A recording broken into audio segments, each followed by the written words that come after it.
आज की कहानी होने वाली है सोजी की, जो कि जापान में रहता है और उसकी लाइफ बहुत ही नॉर्मल है। इसके अलावा वो अपनी छोटी बहन का भी ख्याल रखता है। लेकिन एक दिन सब बदल जाता है जब उसकी छोटी बहन को एक बीमारी हो जाती है, एक ऐसी जानलेवा बीमारी जिसका अभी तक से कोई इलाज नहीं था। लेकिन यहाँ पे समस्या ये भी थी कि ट्रीटमेंट का खर्चा भी इतना ज्यादा था कि सोजी अगर 3 से 4 पार्ट टाइम जॉब भी करेगा तब भी वो पैसा नहीं चुका पाएगा। इसलिए यहाँ पे सोजी सोशल मीडिया की मदद लेता है अच्छे खासे पैसे कमाने के लिए। लेकिन यहाँ पे प्रॉब्लम ये है कि वो कोई लड़की नहीं है जो कि सोशल मीडिया पे अपने ग्रूमिंग वीडियो या फिर ओनली फैंस पे अपने फोटो और वीडियोस अपलोड करके मिलियंस में कमा लेगा। इसलिए यहाँ पे सोजी एक नए आइडिया के साथ आता है। वो यूट्यूब के ऊपर ऐसे वीडियोस अपलोड करता है जिसको देखने के बाद ऑडियंस उससे नफरत करे, और क्योंकि ऑडियंस उससे नफरत करेगी तो लगातार ऑडियंस उसके बारे में बात भी करेगी और उसका आकर के वीडियो भी देखेगी। और उसकी ये ट्रिक काम कर जाती है। उसकी हर एक वीडियो लगातार वायरल हो रही थी और हर कोई उसी के बारे में बात कर रहा था। तो बेसिकली यहाँ पे सोजी का कंटेंट ये था कि जितने भी रिस्पेक्टेड फाइटर्स हैं वो उन सबको अपने वीडियो में कोलैब के लिए बुलाता था और बाद में उनके साथ फाइट करता था। और यहाँ पे सोजी कोई भी रूल को फॉलो नहीं करता था फाइट के दौरान। और एक बार जब वो फाइटर को हरा देता था तो उसके बाद वो उनके मुंह के ऊपर स्पिट करता था और वहाँ से भाग जाता था। और अब इस काम में सोजी को मजा आने लगा था,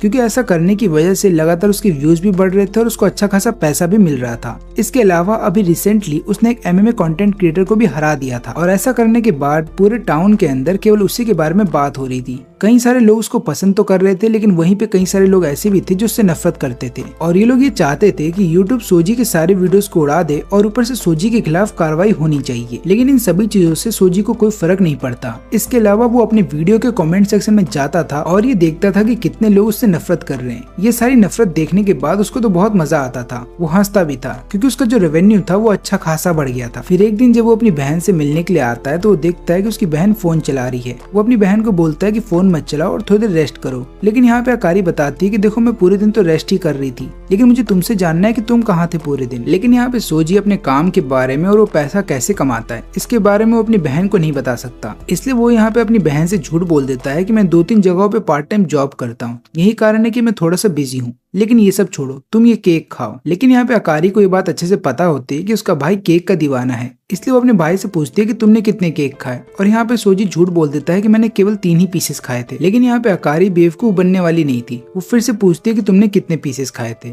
और यहाँ पे वो सच्चाई बता देता है कि मैंने 6 पीस खाए थे। और ये बात सुनते ही यहाँ पे अकारी उसको डांटने लगती है और बोलती है कि देखो तुम इतना सारा केक एक दिन में नहीं खा सकते। अगर तुम ऐसा ही करते रहोगे तो आगे चल करके तुम्हारी हेल्थ खराब हो जाएगी। तुम्हें अपने ऊपर ध्यान देना चाहिए। और इतना बोलने के बाद यहाँ पे वो जैसे ही केक का एक पीस खाती है तुरंत ही वो खांसने लगती है। और ये देखते ही यहाँ पे सोजी डर जाता है। वो तुरंत ही नर्स के पास जा रहा होता है ताकि वो डॉक्टर्स को बुला सके। लेकिन यहाँ पे उसकी बहन बोलती है कि तुम्हें मेरी फिक्र करने की कोई जरूरत नहीं है, ये तो हल्की सी खांसी थी, आगे चल करके मैं जरूर ठीक हो जाऊंगी। फिर यहाँ पे सोजी बताता है कि तुम ठीक होगी और मुझे पूरा विश्वास है, क्योंकि अगले महीने हम लोग US जाने वाले हैं और मैंने सुना है कि वहाँ पे काफी सारे ऐसे डॉक्टर्स हैं जो कि तुम्हारी बीमारी का इलाज कर सकते हैं। लेकिन यहाँ पे अकारी को सुन करके थोड़ी फिक्र हो रही होती है सोजी की। वो बोलने लगती है कि मैंने सुना है कि US में मेडिकल बिल्स बहुत ही ज्यादा हैं, तुम इतने सारे पैसे कहाँ से लाओगे। लेकिन यहाँ पे उसका भाई बताता है कि देखो तुम इसकी फिक्र मत करो, बस तुम अपने हेल्थ पे ध्यान दो, और बाकी जहाँ तक सवाल रहा पैसों का तो वो मैं अरेंज कर लूंगा। और उसी दिन यहाँ पे सोजी को वो दिन भी याद आता है जब वो ऑर्फनेज में रहा करता था,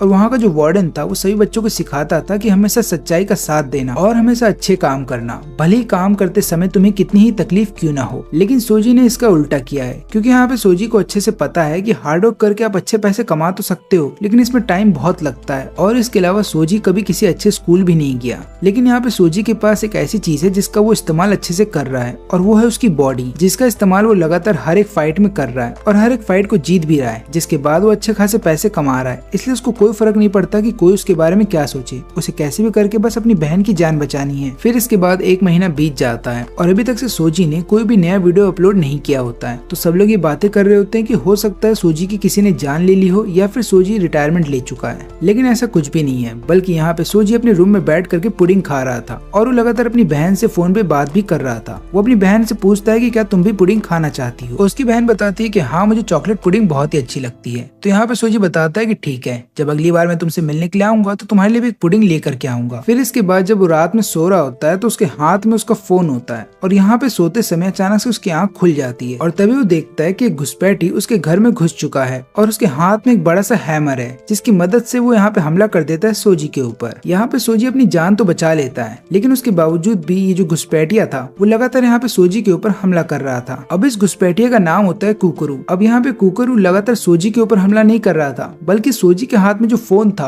वो उसके ऊपर हमला कर रहा था। लेकिन यहाँ पे सोजी को ऐसा लग रहा था कि शायद उसकी जान खतरे में है, इसलिए वो लगातार इधर से उधर भाग रहा था। लेकिन इस चक्कर में वो अपना फोन नीचे गिरा देता है और तब जाकर के उसको समझ में आता है कि ये जो घुसपैठिया है वो उसके पीछे नहीं है बल्कि उसके फोन के पीछे है। और यहाँ पे कुकरू अब उसके फोन को डिस्ट्रॉय करने ही वाला था। लेकिन तभी ऐन वक्त पे सोजी अपने फोन को हाथ में पकड़ता है और तुरंत ही वहाँ से भागने लगता है। वो भाग करके एक पार्क में आ जाता है और यहाँ पे अपनी बहन को टेक्स्ट करके बता रहा होता है कि एक घुसपैठिया मेरे घर में घुस आया है। यहाँ पे उसकी बहन उसको बताती है कि तुम्हें पुलिस के पास जाना चाहिए। लेकिन सोजी ऐसा कुछ भी नहीं करता, बल्कि वो वहाँ पे खड़ा रह करके लगातार अपनी बहन से बात कर रहा होता है। और तभी वहाँ पे कुकरू आ जाता है जो कि तुरंत ही उसके ऊपर हमला कर देता है। लेकिन यहाँ पे सोजी इस बार डिसाइड करता है कि वो भागेगा नहीं बल्कि वो लड़ेगा और फिर वो अपनी किक की मदद से यहाँ पे उसके हैमर को ब्लॉक कर लेता है। ये देख करके यहाँ पे कुकरू भी हैरान था और फिर इसके बाद यहाँ पे सोजी उसके ऊपर हमला कर देता है। लेकिन यहाँ पे कुकरू उसके पंच को आराम से ब्लॉक कर लेता है। लेकिन यहाँ पे सोजी फिर भी नहीं रुकता, फिर वो लगातार यहाँ पे कुकरू के ऊपर पंचेस से हमला कर देता है और लगातार कई सारे किक का भी इस्तेमाल करता है ताकि वो कुकरू को हरा सके।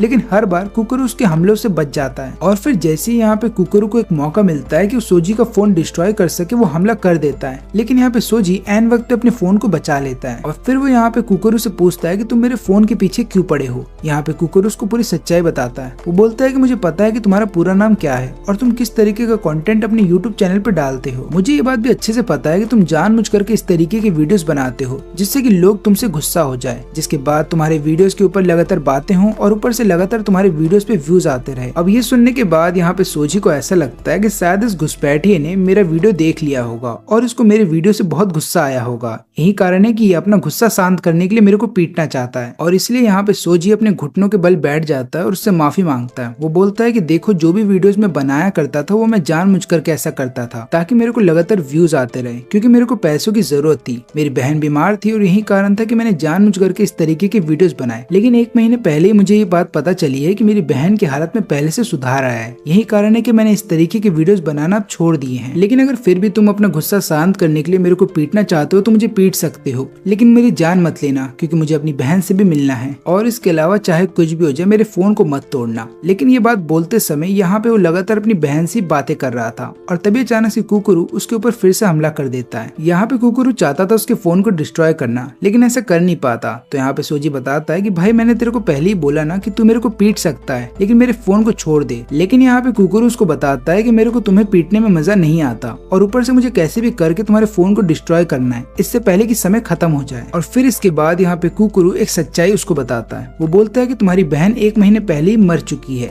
लेकिन यहाँ पे सोजी बताता है कि ऐसा हो ही नहीं सकता, क्योंकि अगर मेरी बहन मर गई है तो मैं फोन पे किससे बातें कर रहा हूँ। लेकिन यहाँ पे कुकरू उसको बताता है कि तुम्हें सच्चाई को अपनाना होगा। और फिर हमें पता ये चलता है कि सोजी अपनी बहन को अमेरिका लेकर के जाने वाला था, लेकिन उसकी फ्लाइट कैंसिल हो गई थी और अगले ही दिन उसकी बहन की हालत इतनी ज्यादा खराब हो गई थी कि उसके कुछ दिनों के बाद उसकी बहन की मौत हो गई। सोजी ये सदमा बर्दाश्त नहीं कर पाया, यहाँ तक कि सोजी ये मानना नहीं चाहता था कि उसकी बहन अब इस दुनिया में नहीं है। यही कारण है कि वो अपनी खुद की बहन की फ्यूनरल पे भी नहीं गया था। उसने अपने आप को एक रूम में बंद कर लिया और फिर लगातार डिप्रेशन की वजह से वो बस खाता रहता था और कभी भी घर से बाहर नहीं निकलता था। और वो अपने फोन पे लगातार टेक्स्ट किया करता था अपनी बहन को। लेकिन एक दिन अचानक से सामने से रिप्लाई आता है और ये देख करके सोजी हैरान था। लेकिन उसके बावजूद भी सोजी कुछ करता नहीं है, बल्कि वो लगातार सामने से टेक्स्ट करता रहता है और लगातार अपनी बहन से बातें कर रहा था। लेकिन पता नहीं अचानक से उसके फोन को कुछ हो जाता है, जिसके बाद वो अपने ही फोन में अपनी बहन के एक वीडियो को देखता है जहाँ पे अकारी उससे बात कर रही थी और पूछती कि तुम कैसे हो। अब यहाँ पे सोजी इससे पहले कुछ बोल पाता तभी कुकरू उसके फोन पे हमला कर देता है और उसके हाथ से उसका फोन गिरा देता है, जिसके बाद वो तुरंत ही फोन के ऊपर हमला भी कर देता है। और यहाँ पे सोजी को ऐसा लगता है कि शायद उसका फोन टूट चुका है, लेकिन ऐसा होता नहीं, क्योंकि यहाँ पे अकारी ने हैमर को रोक लिया होता है और बाद में वो खुद फोन से बाहर निकल करके आ जाती है। और ये देखने के बाद यहाँ पे सोजी को यकीन नहीं होता कि उसके सामने उसकी बहन है। वो अपने घुटनों पे गिर जाता है और लगातार रोने लगता है, क्योंकि वो अपनी बहन को इतने महीनों के बाद देख रहा था। लेकिन अचानक से यहाँ पे अकारी को कुछ होने लगता है। सबसे पहले तो उसकी आंखों में से खून निकलने लगता है और बाद में उसका चेहरा ही बदल जाता है और वो एक डीमन में बदल जाती है। यहाँ पे कुकरू सोजी को बोलता है कि देखो, पीछे हट जाओ, वो तुम्हारी बहन नहीं है, वो बल्कि तुम्हारी बहन की एक आत्मा है। तो होता यूं है कि जब भी कोई इंसान किसी चीज से अटैच हो जाता है या फिर उसकी फीलिंग्स किसी चीज के साथ जुड़ जाती हैं, या फिर इंसान किसी जगह पे मर जाता है तो उसकी आत्मा वहां पे रह जाती है। यानी कि जब इंसान मर जाता है तो मरने के बाद उसकी आत्मा किसी ऑब्जेक्ट प्रोजेक्ट के साथ जुड़ जाती है या फिर किसी प्लेस में भटकते रहती है। और इसके अलावा इन सभी आत्माओं के अंदर डार्क एनर्जी होती है। इसका मतलब ये है कि ये इंसानों को नुकसान पहुंचाएंगी। और क्योंकि तुम्हारी बहन ज्यादातर फोन का इस्तेमाल किया करती थी, तो इसलिए उसके मरने के बाद उसकी आत्मा इस फोन के अंदर ट्रैप हो गई। और ऊपर से जब भी कोई सोशल मीडिया अकाउंट किसी डेड पर्सन के द्वारा चलाया जाता है तो हम लोग उसे गोस्ट अकाउंट बोलते हैं। और अभी फिलहाल के लिए हमें इसी चीज से डील करना है, यानी कि अभी सामने जिसको तुम देख रहे हो वो तुम्हारी बहन नहीं है। और ऊपर से अगर हमने फोन को डिस्ट्रॉय कर भी दिया तब भी आत्मा खत्म नहीं होगी। इसलिए हमें डायरेक्ट आत्मा के ऊपर हमला करना होगा और उसकी डार्क एनर्जी को खत्म करना होगा। लेकिन ऐसा करने के लिए हमें नॉर्मल वेपन का इस्तेमाल ना करके बल्कि एक अलग वेपन का इस्तेमाल करना होगा, और उन वेपन्स को बोला जाता है स्पिरिचुअल वेपन। फिर हम देखते हैं कि यहाँ पे कुकुरु अपने फोन को इस्तेमाल करता है और वहाँ से समन करता है एक ब्लैक हैमर, और फिर उस हैमर की मदद से वो लगातार यहाँ पे अकारी के ऊपर हमला कर रहा था। और इधर पे सोजी को अभी भी सारी चीजें समझने में टाइम लग रहा था, लेकिन इधर पे कुकुरु रुक नहीं रहा था। वो लगातार यहाँ पे अकारी के ऊपर हमला कर रहा था और बाद में वो अपने हैमर को हवा में उछालता है और अपनी हैमर के कई सारे डुप्लीकेट बनाता है, जिनकी मदद से वो लगातार यहाँ पे अकारी के ऊपर हमला कर रहा था। और आखिरी में वो अकारी को हरा भी देता है। और फिर इसके बाद वो एक्सॉर्सिज्म करने के लिए यहाँ पे एक दूसरे हैमर का इस्तेमाल करने वाला था, लेकिन तभी यहाँ पे सोजी उसको ऐसा करने से रोक देता है और वो उसके सामने गिड़गिड़ाते हुए बोलता है कि प्लीज मेरी बहन की जान मत लो, भले ही ये उसकी आत्मा ही क्यों ना हो, लेकिन प्लीज मैं चाहता हूँ कि मेरी बहन जिंदा रहे। लेकिन यहाँ पे कुकुरु उसको समझाता है कि देखो, दुनिया में कई सारे लोग हैं जिन्होंने अपने किसी फैमिली मेंबर को खो दिया है, लेकिन इसका मतलब तो ये नहीं कि वो लोग उनकी याद में दिन भर रोते रहे। तुम्हें आगे तो बढ़ना ही होगा ना। और क्योंकि यहाँ पे दोनों बातें कर रहे होते हैं तो यहाँ पे अकारी को इतना समय मिल जाता है कि वो रिकवर कर जाए, और वो तुरंत ही यहाँ पे हमला कर देती है कुकुरु के ऊपर, जिसके बाद कुकुरु दूर जाके गिरता है। और क्योंकि यहाँ पे कुकुरु को चोट लग जाती है, जिसके बाद वो खड़ा नहीं हो पा रहा था, और वो यहाँ पे सोजी को समझाता है कि तुम्हें यहाँ से भागना होगा। लेकिन यहाँ पे सोजी अपनी बहन के पास चला जाता है और वो लगातार उसको समझा रहा होता है कि तुम प्लीज शांत हो जाओ। लेकिन यहाँ पे अकारी उसकी कोई बात नहीं सुनती, बल्कि वो उसको मुंह से पकड़ लेती है और उसको खाने वाली थी। और अब जाकर के यहाँ पे सोजी को इस बात का रियलाइज होता है कि शायद उसी की वजह से उसकी बहन की आत्मा इस दुनिया में ट्रैप है, क्योंकि उसने कभी भी रियलिटी को अपनाया नहीं। इसलिए यहाँ पे सोजी उसके मुंह से बाहर निकलता है और तुरंत ही नीचे आने के बाद अपने फोन के अंदर से एक वेपन निकालता है। ये वेपन एक स्वॉर्ड होता है जिसके चारों तरफ ब्लू फ्लेम्स थी, और ये देखने के बाद यहाँ पे कुकुरु भी हैरान था। फिर इसके बाद सोजी अपनी बहन के ऊपर हमला कर देता है और अपने स्वॉर्ड की मदद से वो अपनी बहन की आत्मा को आजाद कर देता है। लेकिन यहाँ पे सोजी ने कुछ ज्यादा ही पावर का इस्तेमाल कर लिया, इसलिए यहाँ पे वो खुद भी बेहोश हो जाता है। और इसके थोड़ी देर के बाद हम लोग देखते हैं कि कुकुरु जिस एकेडमी में पढ़ता है उसी एकेडमी के कई सारे और लोग भी वहाँ पे आ जाते हैं। वो लोग यहाँ पे पूछते हैं कि सोजी ने अपनी बहन को कैसे हराया। तो यहाँ पे कुकुरु बताता है कि सोजी ने स्वॉर्ड का इस्तेमाल किया अपनी बहन को हराने के लिए। तो उनका लीडर बोलता है कि इसमें कौन सी बड़ी बात है। लेकिन तभी यहाँ पे कुकुरु सबको ये बताता है कि स्वॉर्ड की जो फ्लेम्स थी वो ब्लू कलर की थी, और ये सुनते ही सब लोग हैरान थे। और तभी इनका लीडर बोलता है कि हम लोग सोजी को लेकर के मिडन एकेडमी जा रहे हैं। अब वहाँ पे सोजी सरवाइव कर पाएगा या नहीं, ये सोजी के ऊपर डिपेंड करता है। अब अगले दिन जब सोजी की आंख खुलती है तो वो अपने आप को दूसरे रूम में पाता है। ये रूम देखने के बाद सोजी को ऐसा लग रहा था कि शायद वो एक होटल में है। और इसके अलावा सोजी को यहाँ पे ये भी लग रहा था कि रात में जितनी भी चीजें हुई हैं वो सब उसका एक सपना है। लेकिन जैसे वो अपनी गर्दन घुमाता है वो सामने देखता है कुकुरु को, और उसको देखने के बाद वो पूछता है कि मैं कहाँ हूँ और क्या हम दोनों एक ही बेड पे सो रहे थे। लेकिन यहाँ पे कुकुरु बताता है कि देखो, अपनी फैंटेसी अपने पास ही रखो, मेरे को इन चीजों में कोई भी इंटरेस्ट नहीं है।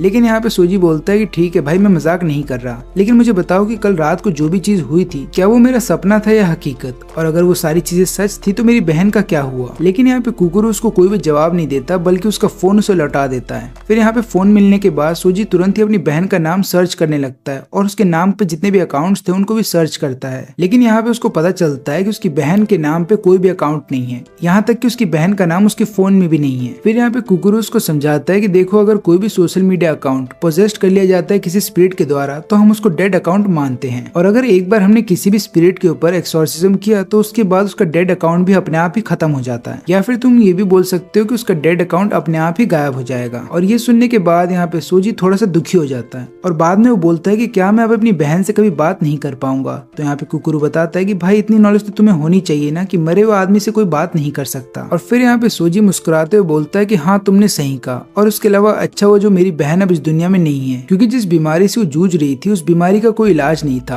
और उसकी वजह से उसे लगातार तकलीफ हो रही थी। लेकिन मैंने अपनी बहन से वादा किया था कि मैं अपना ख्याल रखूंगा, और ऊपर से जिंदगी में ऐसी कई सारी चीजें होती हैं जिनको हम बदल नहीं सकते। लेकिन यहाँ पे सोजी को देखने के बाद कुकुरु समझ जाता है कि सोजी जानबूझ करके सबके सामने टफ बनने की कोशिश कर रहा है ताकि वो अपना दुख किसी को दिखाए ना। लेकिन इसके बाद वो अपने आप को इंट्रोड्यूस करता है और बोलता है कि चलो मेरे पीछे। फिर रूम से बाहर आ जाने के बाद यहाँ पे सोजी को ऐसा लगता है कि शायद ये लोग किसी बड़े से होटल में हैं। लेकिन यहाँ पे कुकुरु उसको सच्चाई बताता है और बोलता है कि ये है मेडन एकेडमी, एक ऐसा स्कूल जहाँ पे एक्सॉर्सिस्ट बनने की ट्रेनिंग दी जाती है। और इसके अलावा इस स्कूल के अंदर तुम्हें पर्सनल रूम भी दिए जाते हैं ताकि तुम स्कूल के अंदर ही रहो और अपनी प्रैक्टिस लगातार करते रहो। लेकिन तभी एकेडमी का एक और लड़का इनके पास आ जाता है और वो यहाँ पे कुकुरु का मजाक उड़ा करके बोल रहा होता है कि पिछले रात को तो तुम मरते हुए बच गए थे, इसलिए अगली बार अगर तुम्हारे सामने कोई बहुत ही पावरफुल स्पिरिट आ जाए तो वहाँ से बच के भाग जाना। लेकिन यहाँ पे कुकुरु इसकी बातों पे ज्यादा ध्यान नहीं देता और आगे बढ़ जाता है। फिर इसके बाद ये लड़का अपने ग्रुप के पास चला जाता है जहाँ पे सब लोग सोजी के बारे में बात कर रहे थे और ये लोग बोल रहे थे कि सोजी एक यूट्यूबर है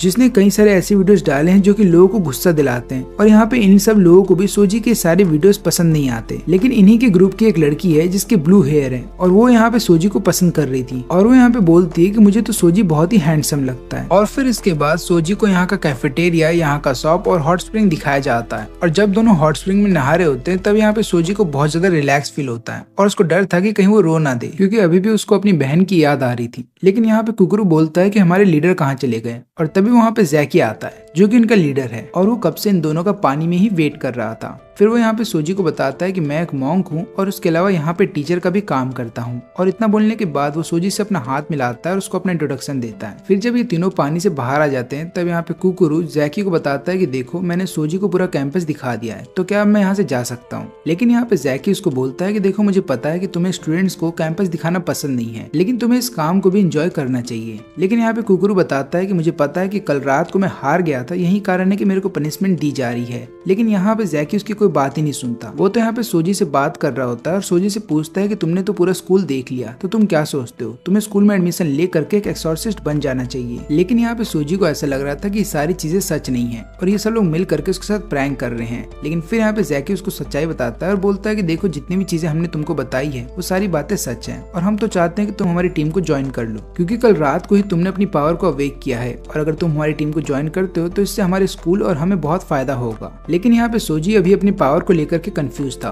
तो जैकी उसको बताता है कि देखो पुराने समय से ही एक्सॉर्सिस्ट इविल स्पिरिट्स को खत्म किया करते थे लेकिन जैसी नई टेक्नोलॉजी आ गई है और जब से इंटरनेट आया है तभी से सारे इविल स्पिरिट्स इन टेक्नोलॉजी का इस्तेमाल करते हैं ताकि वो लोग इंसानों को कॉन्टेक्ट कर सके और इन्हीं को हम डेड अकाउंट बोलते हैं। स्टार्टिंग में तो जितने भी एक्सॉर्सिस्ट थे उनको समझ में नहीं आ रहा था कि इनसे डील कैसे किया जाए क्योंकि किसी के पास इसका कोई उपाय नहीं था। लेकिन हम देखते हैं कि यहाँ पे सोजी यहाँ से भागने की कोशिश कर रहा था क्योंकि उसको इन चीजों से कोई फर्क नहीं पड़ता। इसके अलावा मैप में ये भी देखता है कि वो किस जगह पे है। लेकिन तभी अचानक से जैकी वहाँ पे आता है और बोलता है कि क्या हुआ, क्या तुम्हें अपनी खुद की पावर पे बिलीव नहीं है और क्या तुम नहीं चाहते कि तुम अपनी पावर को अच्छे से डिस्कवर करो। लेकिन यहाँ पे सोजी बताता है कि मेरे को इन चीजों में कोई भी इंटरेस्ट नहीं है और ऊपर से मैं एक नॉर्मल लाइफ जीना चाहता हूँ, इसलिए मैं चाहता हूँ कि मैं अपने घर चले जाऊँ क्योंकि वहाँ जाने के बाद मैं एक नॉर्मल जॉब करूंगा क्योंकि वैसे भी यूट्यूब चैनल मैंने स्टार्ट किया था अपनी बहन की वजह से क्योंकि मुझे उसके ट्रीटमेंट के लिए पैसे चाहिए थे। लेकिन अब मेरी बहन इस दुनिया में नहीं है तो मेरे को यूट्यूब चैनल या किसी सोशल मीडिया अकाउंट से कोई फर्क नहीं पड़ता और अपनी बहन को खोने का जो दुख है वो मुझे अभी भी है, इसलिए मैं कुछ समय अकेले बिताना चाहता हूँ। लेकिन तभी यहाँ पे जैकी उसको बताता है कि क्या तुम नहीं जानना चाहोगे कि तुम्हारी बहन की मौत का कारण क्या था, क्या सही में वो किसी बीमारी से मरी या फिर किसी और ने ही उसकी जान ली है। अब ये सुनने के बाद तुरंत ही वहाँ पे सोजी रुक जाता है। वो पूछता है कि तुम बोलना क्या चाहते हो। तब यहाँ पे जैकी उसको बताता है कि देखो तुम्हारी बहन को बीमारी तो थी लेकिन बीच में तुम्हारी बहन की हालत में सुधार आया था लेकिन अचानक से उसकी मौत इसलिए हो गई क्योंकि उसका कारण था गोस्ट अकाउंट जिसको डेड अकाउंट भी बोला जाता है। अब ये सारी बातें सुनते ही यहाँ पे सोजी को उस दिन की याद आ जाती है जिस दिन उसकी बहन की मौत हो गई थी और उस दिन उसकी बहन की हालत इतनी ज्यादा खराब हो गई थी कि उसकी बहन लगातार उसको बोल रही थी कि प्लीज भाई मेरी मदद करो, मैं सांस नहीं ले पा रही हूँ। और फिर यहाँ पे जैकी उसको सच्चाई बताता है कि जब भी कोई डेड अकाउंट किसी नॉर्मल ह्यूमन के ऊपर हमला करता है तो सबसे पहले ये देखता है कि उस ह्यूमन का इस वर्ल्ड से कितना स्ट्रॉन्ग कनेक्शन है और इसके अलावा जब भी वो विक्टिम्स मर जाते हैं तो उनकी आंखों से खून निकलता है उसी तरीके से जैसे तुम्हारी बहन की आंखों से निकला था उसके मरने के बाद। अब ये सुनते ही यहाँ पे सोजी को बहुत ज्यादा गुस्सा आ जाता है। वो पूछने लगता है कि डेड अकाउंट कहाँ पे है। तो यहाँ पे जैकी उससे पूछता है कि तुम करोगे क्या जान करके। सोजी बताता है कि मैं उस डेड अकाउंट को तुरंत ही खत्म कर दूंगा। लेकिन ये सुन करके जैकी यहाँ पे हंसने लगता है और उसका मजाक उड़ाते हुए बोलता है कि तुम अभी बहुत ही ज्यादा कमजोर हो, तुम उस डेड अकाउंट का कुछ भी नहीं बिगाड़ पाओगे। ये सुनकर के सोजी को और भी ज्यादा गुस्सा आ जाता है। वो तुरंत ही यहाँ पे एक पंच मारने वाला था जैकी को, लेकिन कुकुरु उसको रोक लेता है और उसको बताने लगता है कि देखो टीचर के ऊपर कभी हाथ नहीं उठाते। हाँ मैं ये बात मानता हूँ कि जैकी जैकी कभी बच्चों वाली हरकतें करता है, लेकिन चाहे कुछ भी हो जाए वो हमारा टीचर है और टीचर के ऊपर हाथ नहीं उठाना। फिर यहाँ पे जैकी उसको बोलता है, देखो शांत हो जाओ, मैं तुम्हें एक डील देता हूँ कि अगर तुमने अपने करंट पावर लेवल पे यहाँ पे कुकुरू को हरा दिया तो मैं वादा करता हूँ कि मैं तुम्हें एक्नॉलेज भी करूंगा और उसके अलावा मैं तुम्हें बता भी दूंगा कि तुम्हारी बहन की मौत के पीछे कौन है। और यहाँ पे कुकुरू इसके लिए मान जाता है, वो तुरंत ही अपने हैमर निकाल लेता है। लेकिन यहाँ पे सोजी हमला कर देता है तुरंत ही जैकी के ऊपर और यहाँ पे जैकी बोलता है कि मुझसे नहीं लड़ना, तुम्हें जाकर के कुकुरू से लड़ना है। और इतना बोल करके वो वहाँ से भाग रहा होता है। तब यहाँ पे सोजी उसको बताता है कि देखो मुझे तुम्हारे गेम्स नहीं खेलने, मुझे बस ये जानना है कि मेरी बहन की मौत कैसे हुई थी और वो डेड अकाउंट कौन है, ताकि मैं अपना बदला ले सकूं। लेकिन इससे पहले कि उस जैकी को पकड़ पाता है, यहाँ पे कुकुरू पीछे से उसके ऊपर हमला कर देता है और उसे नीचे गिरा देता है और बाद में उसको बताता है कि देखो बचपना छोड़ो, यहाँ पे जितने भी स्टूडेंट्स हैं उन सबकी भी यही कहानी है, उन सभी ने अपने किसी फैमिली मेंबर को खोया है। लेकिन यहाँ पे कुकुरू को बहुत अच्छे से पता था कि सोजी उससे लड़ने के लिए नहीं आएगा, इसलिए वो यहाँ पे सोजी को गुस्सा दिलाता है और उसको बोल रहा होता है कि कल रात को जब मैंने तुम्हारी बहन को अपने हैमर से मारा तो मुझे बहुत मजा आ रहा था। ये सुनते ही सोजी उठ जाता है और तुरंत ही हमला कर देता है यहाँ पे कुकुरू के ऊपर। लेकिन यहाँ पे कुकुरू बहुत ही आराम से उसके हमले को ब्लॉक कर लेता है और बाकी सारे स्टूडेंट्स भी वहाँ पे इकट्ठा हो जाते हैं ये देखने के लिए कि इन दोनों में से कौन जीतने वाला है। और फिर इसके बाद यहाँ पे सोजी लगातार हमला कर रहा होता है कुकुरू के ऊपर, लेकिन कुकुरू हर बार उसके हमले से बच जा रहा था। और ये सब देख करके यहाँ पे कियो बोलती है कि मुझे तो इन चीजों में कोई मजा नहीं आ रहा। लेकिन वहीं पे हियो जो कि एक पपेट स्टूडेंट है वो बताती है कि मुझे तो बहुत मजा आ रहा है। और वहीं पे रेन बताता है कि मेरे को तो सोजी बहुत ही अच्छा लगता है क्योंकि उसकी जो पावर है वो अच्छी खासी यहाँ पे दिख रही है, क्योंकि हर कोई कुकुरू के सामने नहीं टिक सकता। लेकिन इन सबसे अलग यहाँ पे हम देखते हैं ईमो को, जो कि सही में चाहता था कि दोनों आपस में लड़ना छोड़ दें। और इधर फाइट में जब कुकुरू हमला कर देता है अपने हैमर से सोजी के ऊपर, तब यहाँ पे सोजी हैमर से बचने के लिए उसे ब्लॉक कर लेता है अपनी बॉडी से। लेकिन यहाँ पे सोजी को ये बात पता है कि वो हर बार ऐसा नहीं कर सकता, क्योंकि यहाँ पे हैमर की फोर्स इतनी ज्यादा है कि सोजी को पता चल जाता है कि अगर वो लगातार ऐसा करेगा तो आगे चल करके वो मैच हार जाएगा। इसलिए यहाँ पे सोजी थोड़ा सा पीछे हो जाता है ताकि वो अपने आप को बचा सके। लेकिन यहाँ पे कुकुरू अपने हैमर को बड़ा कर देता है और तुरंत ही उसके चेहरे पे हैमर को दे मारता है। अब इनकी फाइट को देखते हुए यहाँ पे सारे टीचर्स भी आ जाते हैं और यहाँ पे खुद प्रिंसिपल भी आ जाती है इन दोनों का फाइट देखने के लिए। लेकिन यहाँ पे एक टीचर बताता है कि हमें इस फाइट को रुकवाना होगा, क्योंकि सोजी वैसे भी हमारी एकेडमी में शामिल नहीं हो सकता, क्योंकि जितनी भी बातें मैंने उसके बारे में सुनी वो अच्छी नहीं है। लेकिन यहाँ पे प्रिंसिपल उसको बोलते है कि तुम शांत रहो और इस फाइट को देखो। अब यहाँ पे कुकुरू लगातार यहाँ पे हमला कर रहा होता है सोजी के ऊपर और यहाँ पे सोजी अब अपने आप को ज्यादा देर तक डिफेंड नहीं कर पाता और लगातार वो घायल हो रहा था। और तभी हम देखते हैं कि यहाँ पे कुकुरू अपने हैमर के कई सारे कॉपी बनाता है और एक साथ हमला कर देता है सोजी के ऊपर, जिसके बाद सोजी वहाँ पे हार जाता है और नीचे गिर जाता है। फिर यहाँ पे जैकी उसके पास आता है और बोलने लगता है कि क्या तुम नहीं जानना चाहते कि किस डेड अकाउंट की वजह से तुम्हारी बहन मरी है, और अगर तुम जानना चाहते हो तो मैं तुम्हें एक और मौका देता हूँ लड़ने का, लेकिन इस बार जैसा मैं बोलूंगा तुम्हें वैसा ही करना होगा। सबसे पहले तो अपना फोन निकालो और अपनी मैजिक एनर्जी की मदद से उस फोन के अंदर से अपना वेपन निकालो। और जैसे यहाँ पे सोजी वैसा करने लगता है जैसा जैकी ने उसको बताया था, तो वो अपने फोन के अंदर से ब्लू फ्लेम्स निकालता है और इन फ्लेम्स को देखने के बाद यहाँ का हर एक स्टूडेंट हैरान था, न केवल वो लोग बल्कि यहाँ पे टीचर्स भी हैरान थे। और फिर यहाँ पे जैकी उसको बताने लगता है कि जब कल रात को कुकुरू ने मेरे को बताया था कि तुम्हारे पास ब्लू फ्लेम्स की पावर है तो मेरे को विश्वास नहीं हुआ था, लेकिन अब मैं अपने आंखों से उसको देख सकता हूँ। इसके अलावा यहाँ पे जैकी कुकुरू को बताता है कि गलती से भी तुम फ्लेम्स को टच मत कर लेना। लेकिन यहाँ पे सोजी को समझ में नहीं आ रहा था कि हर कोई उसके ब्लू फ्लेम्स को देख करके इतना ज्यादा हैरान क्यों था। लेकिन यहाँ पे जैकी उसको बताता है कि तुम इन चीजों के बारे में मत सोचो, बस अपने फ्लेम्स को इस्तेमाल करो। इसके बाद सोजी फ्लेम्स का इस्तेमाल करता है अपने पैरों के ऊपर, जिसके बाद उसकी रफ्तार बहुत ज्यादा बढ़ जाती है। वो यहाँ पे भाग रहा होता है कुकुरू की तरफ, लेकिन अचानक से वो नीचे गिर जाता है। और ये देखने के बाद यहाँ पे जैकी को भी समझ में नहीं आ रहा था कि सोजी को हो क्या गया है, क्योंकि यहाँ पे सोजी की रफ्तार इतनी ज्यादा थी कि कोई भी उसको देख नहीं सकता था और वो आराम से कुकुरू को हरा भी देता। लेकिन यहाँ पे सोजी अभी फिलहाल के लिए अपनी पावर को कंट्रोल नहीं कर पा रहा है। लेकिन इन चीजों के बावजूद भी सोजी फिर से अपनी पावर का इस्तेमाल करता है और अपनी रफ्तार बढ़ा लेता है। उसकी रफ्तार इतनी ज्यादा होती है कि उसको कोई भी देख नहीं पा रहा था और वो लगातार यहाँ पे कुकुरू के आसपास घूम रहा था। और तभी वो अचानक से कुकुरू के ऊपर हमला कर देता है। यहाँ पे कुकुरू एन वक्त पे पीछे तो हट जाता है, लेकिन उसके चेहरे पे कट लग जाता है, जिसके बाद यहाँ पे कुकुरू को बहुत ज्यादा गुस्सा आता है। वो तुरंत ही अपना हैमर को चारों तरफ घुमाने लगता है और यहाँ पे हर बार सोजी उसके हमले से बच जा रहा था। तो यहाँ पे सोजी को ऐसा लगता है कि शायद वो आराम से कुकुरू को अब हरा सकता है, लेकिन उसको ये बात नहीं पता कि कुकुरू उससे ज्यादा पावरफुल है। और तभी यहाँ पे कुकुरू अपने हैमर का साइज बड़ा कर देता है और एक बहुत ही पावरफुल अटैक करता है सोजी के ऊपर। यहाँ पे सोजी उसके हमले से बच तो जाता है, लेकिन यहाँ पे वो समझ जाता है कि अगर एक और ऐसा अटैक उसके ऊपर हुआ तो वो बच नहीं पाएगा। और यहाँ पे कुकुरू एक और हमला उसके ऊपर कर भी देता है। लेकिन तभी बीच में जैकी आ जाता है। वो यहाँ पे कुकुरू के हमले को रोक देता है और बाद में कुकुरू को बताता है कि तुम बहुत ही आगे चले गए थे, तुम्हें अपनी इतनी पावर का इस्तेमाल नहीं करना चाहिए था। और फिर यहाँ पे कुकुरू सोजी से माफी मांगता है, लेकिन यहाँ पे सोजी जैकी से माफी मांगता है और उसको बोलता है कि मेरे बिहेवियर के लिए मुझे माफ कर देना, क्या तुम मुझे अपनी एकेडमी में ले सकते हो। ताकि मैं अपनी बहन के किलर को ढूंढ सकूं। और यहाँ पे जैकी मुस्कुराता है क्योंकि वो देख रहा था कि सोजी इस चीज को लेकर के बहुत ज्यादा सीरियस है और वो फाइनली यहाँ पे सोजी को एक्सेप्ट कर लेता है एकेडमी के अंदर। फिर इसके थोड़ी देर के बाद वो यहाँ पे सोजी को एक रूम में ले आता है और उसको एक वीडियो दिखाता है और वो यहाँ पे उसको बता रहा होता है कि बहुत समय पहले एक एक्सॉर्सिस्ट का पूरा ग्रुप एक बिल्डिंग के अंदर गए थे और वहाँ के कुछ लोग तो डेड बॉडीज को देख करके डर गए थे, लेकिन डेड बॉडी के सामने एक फोन पड़ा था जिसके अंदर से एक स्पिरिट बाहर आ रहा था। और फिर यहाँ पे जो उनका लीडर था यानी कि एक्सॉर्सिस्ट के ग्रुप का जो लीडर था वो अपने फोन से स्कैन करके स्पिरिट के बारे में पता लगाता है और यहाँ पे जैसे ही उसको इस डेड अकाउंट के बारे में पता चलता है अपने डाटाबेस से, वो तुरंत ही अपने सारे साथियों को बोलता है यहाँ से भागने के लिए, लेकिन ये स्पिरिट इनको मौका नहीं देता भागने का और वो तुरंत ही इन सबको खत्म कर देता है। इसके अलावा ये स्पिरिट भी ब्लू फ्लेम्स का इस्तेमाल करता है उन सभी को खत्म करने के लिए। और इस डेड अकाउंट को हम लोगों ने नाम दिया है सैड बॉय के, लेकिन अभी तक से हमें नहीं पता चला है कि रियल पर्सन कौन था जब ये जिंदा हुआ करता था। लेकिन हमें ये जरूर पता चला है कि ये डेड अकाउंट बहुत ज्यादा पावरफुल है और इसके अलावा ये सारे एक्सॉर्सिस्ट को खत्म करना चाहता है। लेकिन हाँ, ये बात तो कंफर्म है कि इसी डेड अकाउंट ने तुम्हारी बहन को भी मारा है।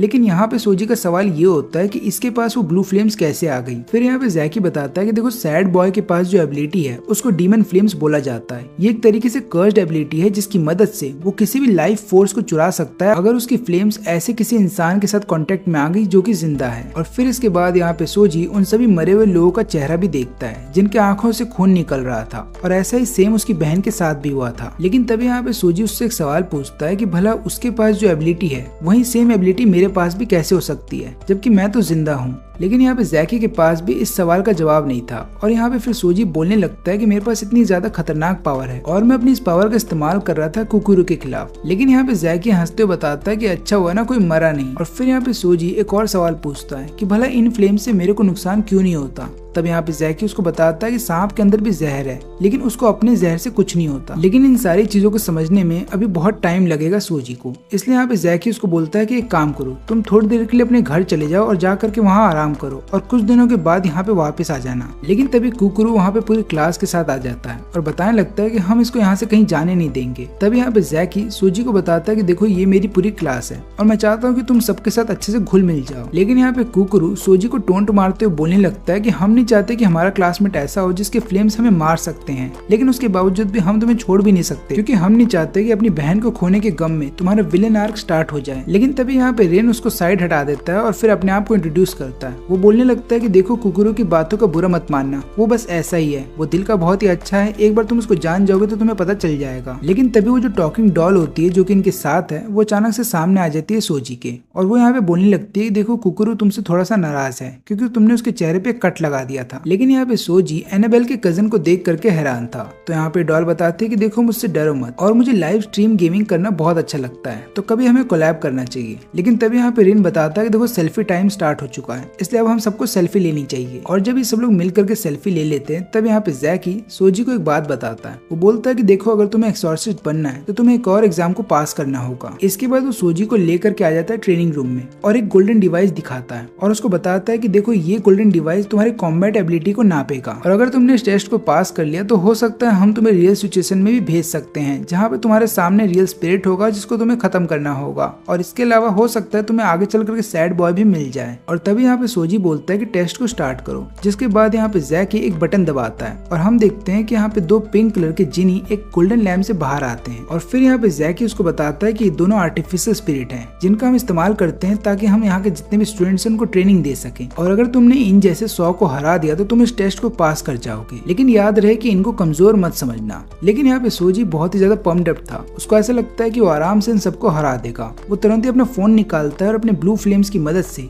एक आर्टिफिशियल स्पिरिट को खत्म कर देता है। लेकिन तभी यहाँ पे जैकी इस टेस्ट को खत्म कर देता है। सोजी उससे पूछता है कि तुमने ऐसा क्यों किया। तब यहाँ पे जैकी उसको बताता है कि अपने फोन को ध्यान से देखो, तुम्हारी फोन की बैटरी जा चुकी है। इसका मतलब ये है कि तुम्हारी जो स्पिरिचुअल पावर है वो भी अब खत्म हो गई है। तुम अपनी स्पिरिचुअल पावर का इस्तेमाल नहीं कर सकते क्योंकि तुम्हारी स्पिरिचुअल पावर जो है तुम्हारे फोन से जुड़ा हुआ है। इसका मतलब ये है कि अगर तुम्हारी फोन की बैटरी खत्म हो गई है तो तुम अपनी पावर का इस्तेमाल भी नहीं कर पाओगे। लेकिन इससे पहले यहाँ पे सोजी कुछ बोल पाता है, वो बेहोश हो जाता है। जब उसकी आंख खुलती है तो वो देखता है कि सब लोग यहाँ पे खाना खाने बैठ चुके हैं फिर यहाँ पे जैकी उसको बताता है कि देखो तुम ऑलरेडी थक गए थे जब तुमने फाइट किया था कुकुरू से, और ये जो टेस्ट मैंने लिया था तुम्हारा ये एक सेटअप था ताकि मैं तुम्हें ये दिखा सकूं कि जब भी तुम किसी स्पिरिट से फाइट करोगे तो उस फाइट में तुम्हारी फोन की बैटरी बहुत ही जरूरी है, क्योंकि अगर तुम्हारी फोन की बैटरी चली गई तो तुम्हारा स्पिरिचुअल पावर भी चला जाएगा। और एक बात याद रखना, अगर किसी फाइट में तुम्हारी बैटरी अचानक से चली जाती है तो तुम 5 घंटों तक के लिए सोते रहोगे। इसका मतलब ये है कि अगर किसी फाइट के दौरान तुम सो गए तो तुम्हारी मौत तो पक्की है। और इसके अलावा एक और बात याद रखना कि अगले हफ्ते तुम्हारा एक और एग्जाम होने वाला है, ये वाला एग्जाम देना जरूरी है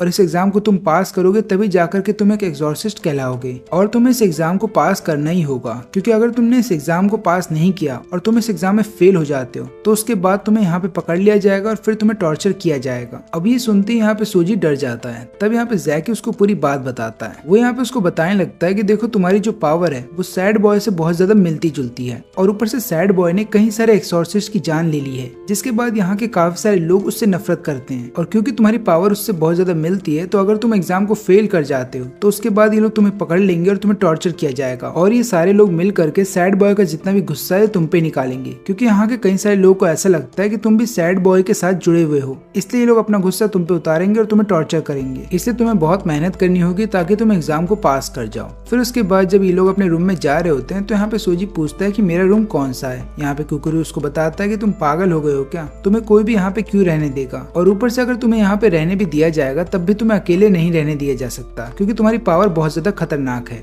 इसलिए मेरे साथ तुम्हें रूम शेयर करके रहना होगा। लेकिन यहाँ पे सोजी का चेहरा देखने के बाद उसको ऐसा लगता है कि शायद सोजी को रूम शेयर करना अच्छा नहीं लगता। लेकिन यहाँ पे सोजी उसके सामने सिर झुकाता है और बोलता है कि प्लीज तुम मुझे ट्रेनिंग दो ताकि मैं अगले हफ्ते वाला जो एग्जाम है उसे पास कर पाऊँ। लेकिन ये देखने के बाद यहाँ पे कुकुरू के मुंह से चाय गिर जाती है और वो फिर यहाँ पे उसको बोल रहा होता है कि तुम कैसे लड़के हो, एक तरफ तो तुम दुनिया वालों को ये दिखाते हो कि तुम बहुत ज्यादा स्ट्रांग हो और ऊपर से तुम एक ऐसे आदमी से मदद मांग रहे हो जिसने तुम्हें हराया है। फिर यहाँ पे सोजी बताता है कि देखो मेरे अंदर कोई भी प्राइड नहीं है और मैं एक्सेप्ट करता हूँ कि तुम मुझसे ज्यादा स्ट्रांग हो, इसलिए मैं चाहता हूँ कि तुम मुझे ट्रेनिंग दो। फिर यहाँ पे कुकुरू उसको बताता है कि देखो मेरे सामने इतना ही मत झुको, और ऊपर से मैं तुम्हें वैसे भी ट्रेनिंग देने ही वाला था क्योंकि जैकी ने मुझको ऐसा करने के लिए बोला था। और फिर हमें पता ये चलता है कि जब ट्रेनिंग हॉल में सोजी बेहोश हो जाता है तब यहाँ पे जैकी बोलता है कुकुरू को कि तुम्हें इसको ट्रेनिंग देनी होगी, लेकिन यहाँ पे कुकुरू ऐसा करने से मना कर देता है। तो जैकी उसको बताता है कि देखो तुम्हें इसे ट्रेनिंग तो देनी होगी क्योंकि ये उसके लिए भी अच्छा होगा और ऊपर से तुम्हारे लिए भी ये बहुत ज्यादा अच्छा होगा। अब यहाँ पे कुकुरू को समझ में नहीं आता कि जैकी उससे बोलना क्या चाहता है, लेकिन वो आखिरी में हाँ कर देता है ट्रेनिंग देने के लिए। और यहाँ पे रात हो जाने के बाद सोने से पहले ये दोनों ब्रश करते हैं एक कपल की तरह, और उसके बाद ये दोनों सोने के लिए चले जाते हैं। लेकिन यहाँ पे सोते समय कुकुरू लगातार सोच रहा होता है कि शायद सोजी टेस्ट से डर जाएगा और यहाँ से भाग जाएगा। लेकिन फिर अगले दिन सोजी ट्रेनिंग ग्राउंड में आ जाता है और यहाँ पे इन दोनों आर्टिफिशियल स्पिरिट्स को चैलेंज करता है। वो यहाँ पे अपनी पूरी पावर का इस्तेमाल कर देता है स्टार्टिंग में, और ऐसा करने की वजह से उसकी जो फोन की बैटरी थी वो बहुत ही जल्दी गिर रही थी।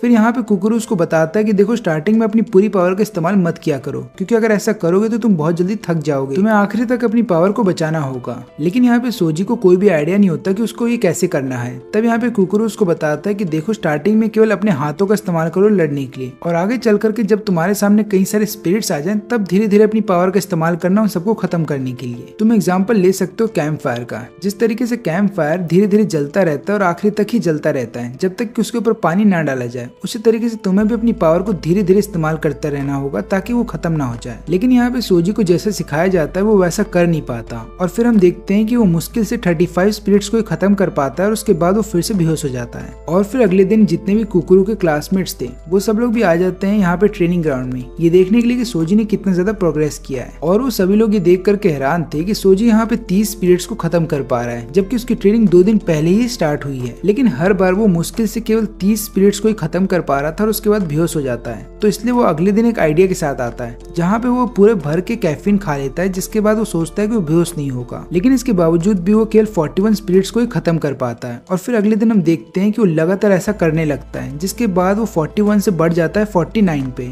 लेकिन यहाँ पे सोजी भले ही कितनी भी मेहनत क्यों ना कर ले या कितना ही अपने पावर का इस्तेमाल क्यों ना करे, उसके बावजूद भी वो केवल 41 से 49 ही बढ़ पाया है, यानी कि वो 49 को कभी पार ही नहीं कर पाता। और फिर यहाँ पे कुकुरू उसको बताता है कि देखो तुम्हें अपनी पावर को कंट्रोल करना सीखना होगा, नहीं तो तुम कभी भी 49 से ज्यादा स्पिरिट्स को खत्म नहीं कर पाओगे। लेकिन यहाँ पे सोजी उसकी कोई भी बात समझ नहीं पाता, और हम देखते हैं कि 6 दिनों के बावजूद भी वो केवल 44 स्पिरिट्स को ही खत्म कर पा रहा था, और 44 के बाद वो लगातार बेहोश हो जाता था। लेकिन इन चीजों के बावजूद भी वो अपने आप को रिलैक्स करने के लिए खाना खाने लगता है। और तब यहाँ पे कुकुरू उससे बोलता है कि तुम इतने ज्यादा रिलैक्स कैसे हो सकते हो, जबकि तुम्हारा टेस्ट अब बहुत ही नजदीक आ चुका है। और ऊपर से याद रखना कि जैकी ने जो तुमसे बोला था कि यहाँ के लोग तुमसे नफरत करते हैं, वो बात एकदम सही है। और अगर तुम एग्जाम में फेल हो जाते हो तो हो सकता है इस एकेडमी के अंदर तुम्हारी हड्डियां ही बचेंगी। लेकिन तभी यहाँ पे सोजी बोलता है कि मुझे थोड़ी देर के लिए घर जाना होगा। ये सुनने के बाद कुकुरू को ऐसा लगता है कि शायद ये यहाँ से भागना चाहता है, लेकिन यहाँ पे सोजी बताता है कि मुझे घर इसलिए जाना होगा क्योंकि मैंने घर का दरवाजा खुला छोड़ दिया था, और ऊपर से घर के अंदर मेरी बहन की फोटो है, और इसके अलावा उससे जुड़े जो सामान है वो भी वहीं पे रखे गए हैं। अगर वहाँ पे गलती से कोई चोर आ गया तो वो सारा सामान ले जाएगा, और मैं ऐसा नहीं चाहता। लेकिन यहाँ पे कुकुरू उसको बोलता है कि मेरे को तो ऐसा लगता है कि तुम इस टेस्ट से डर गए हो और तुम यहाँ से भागना चाहते हो।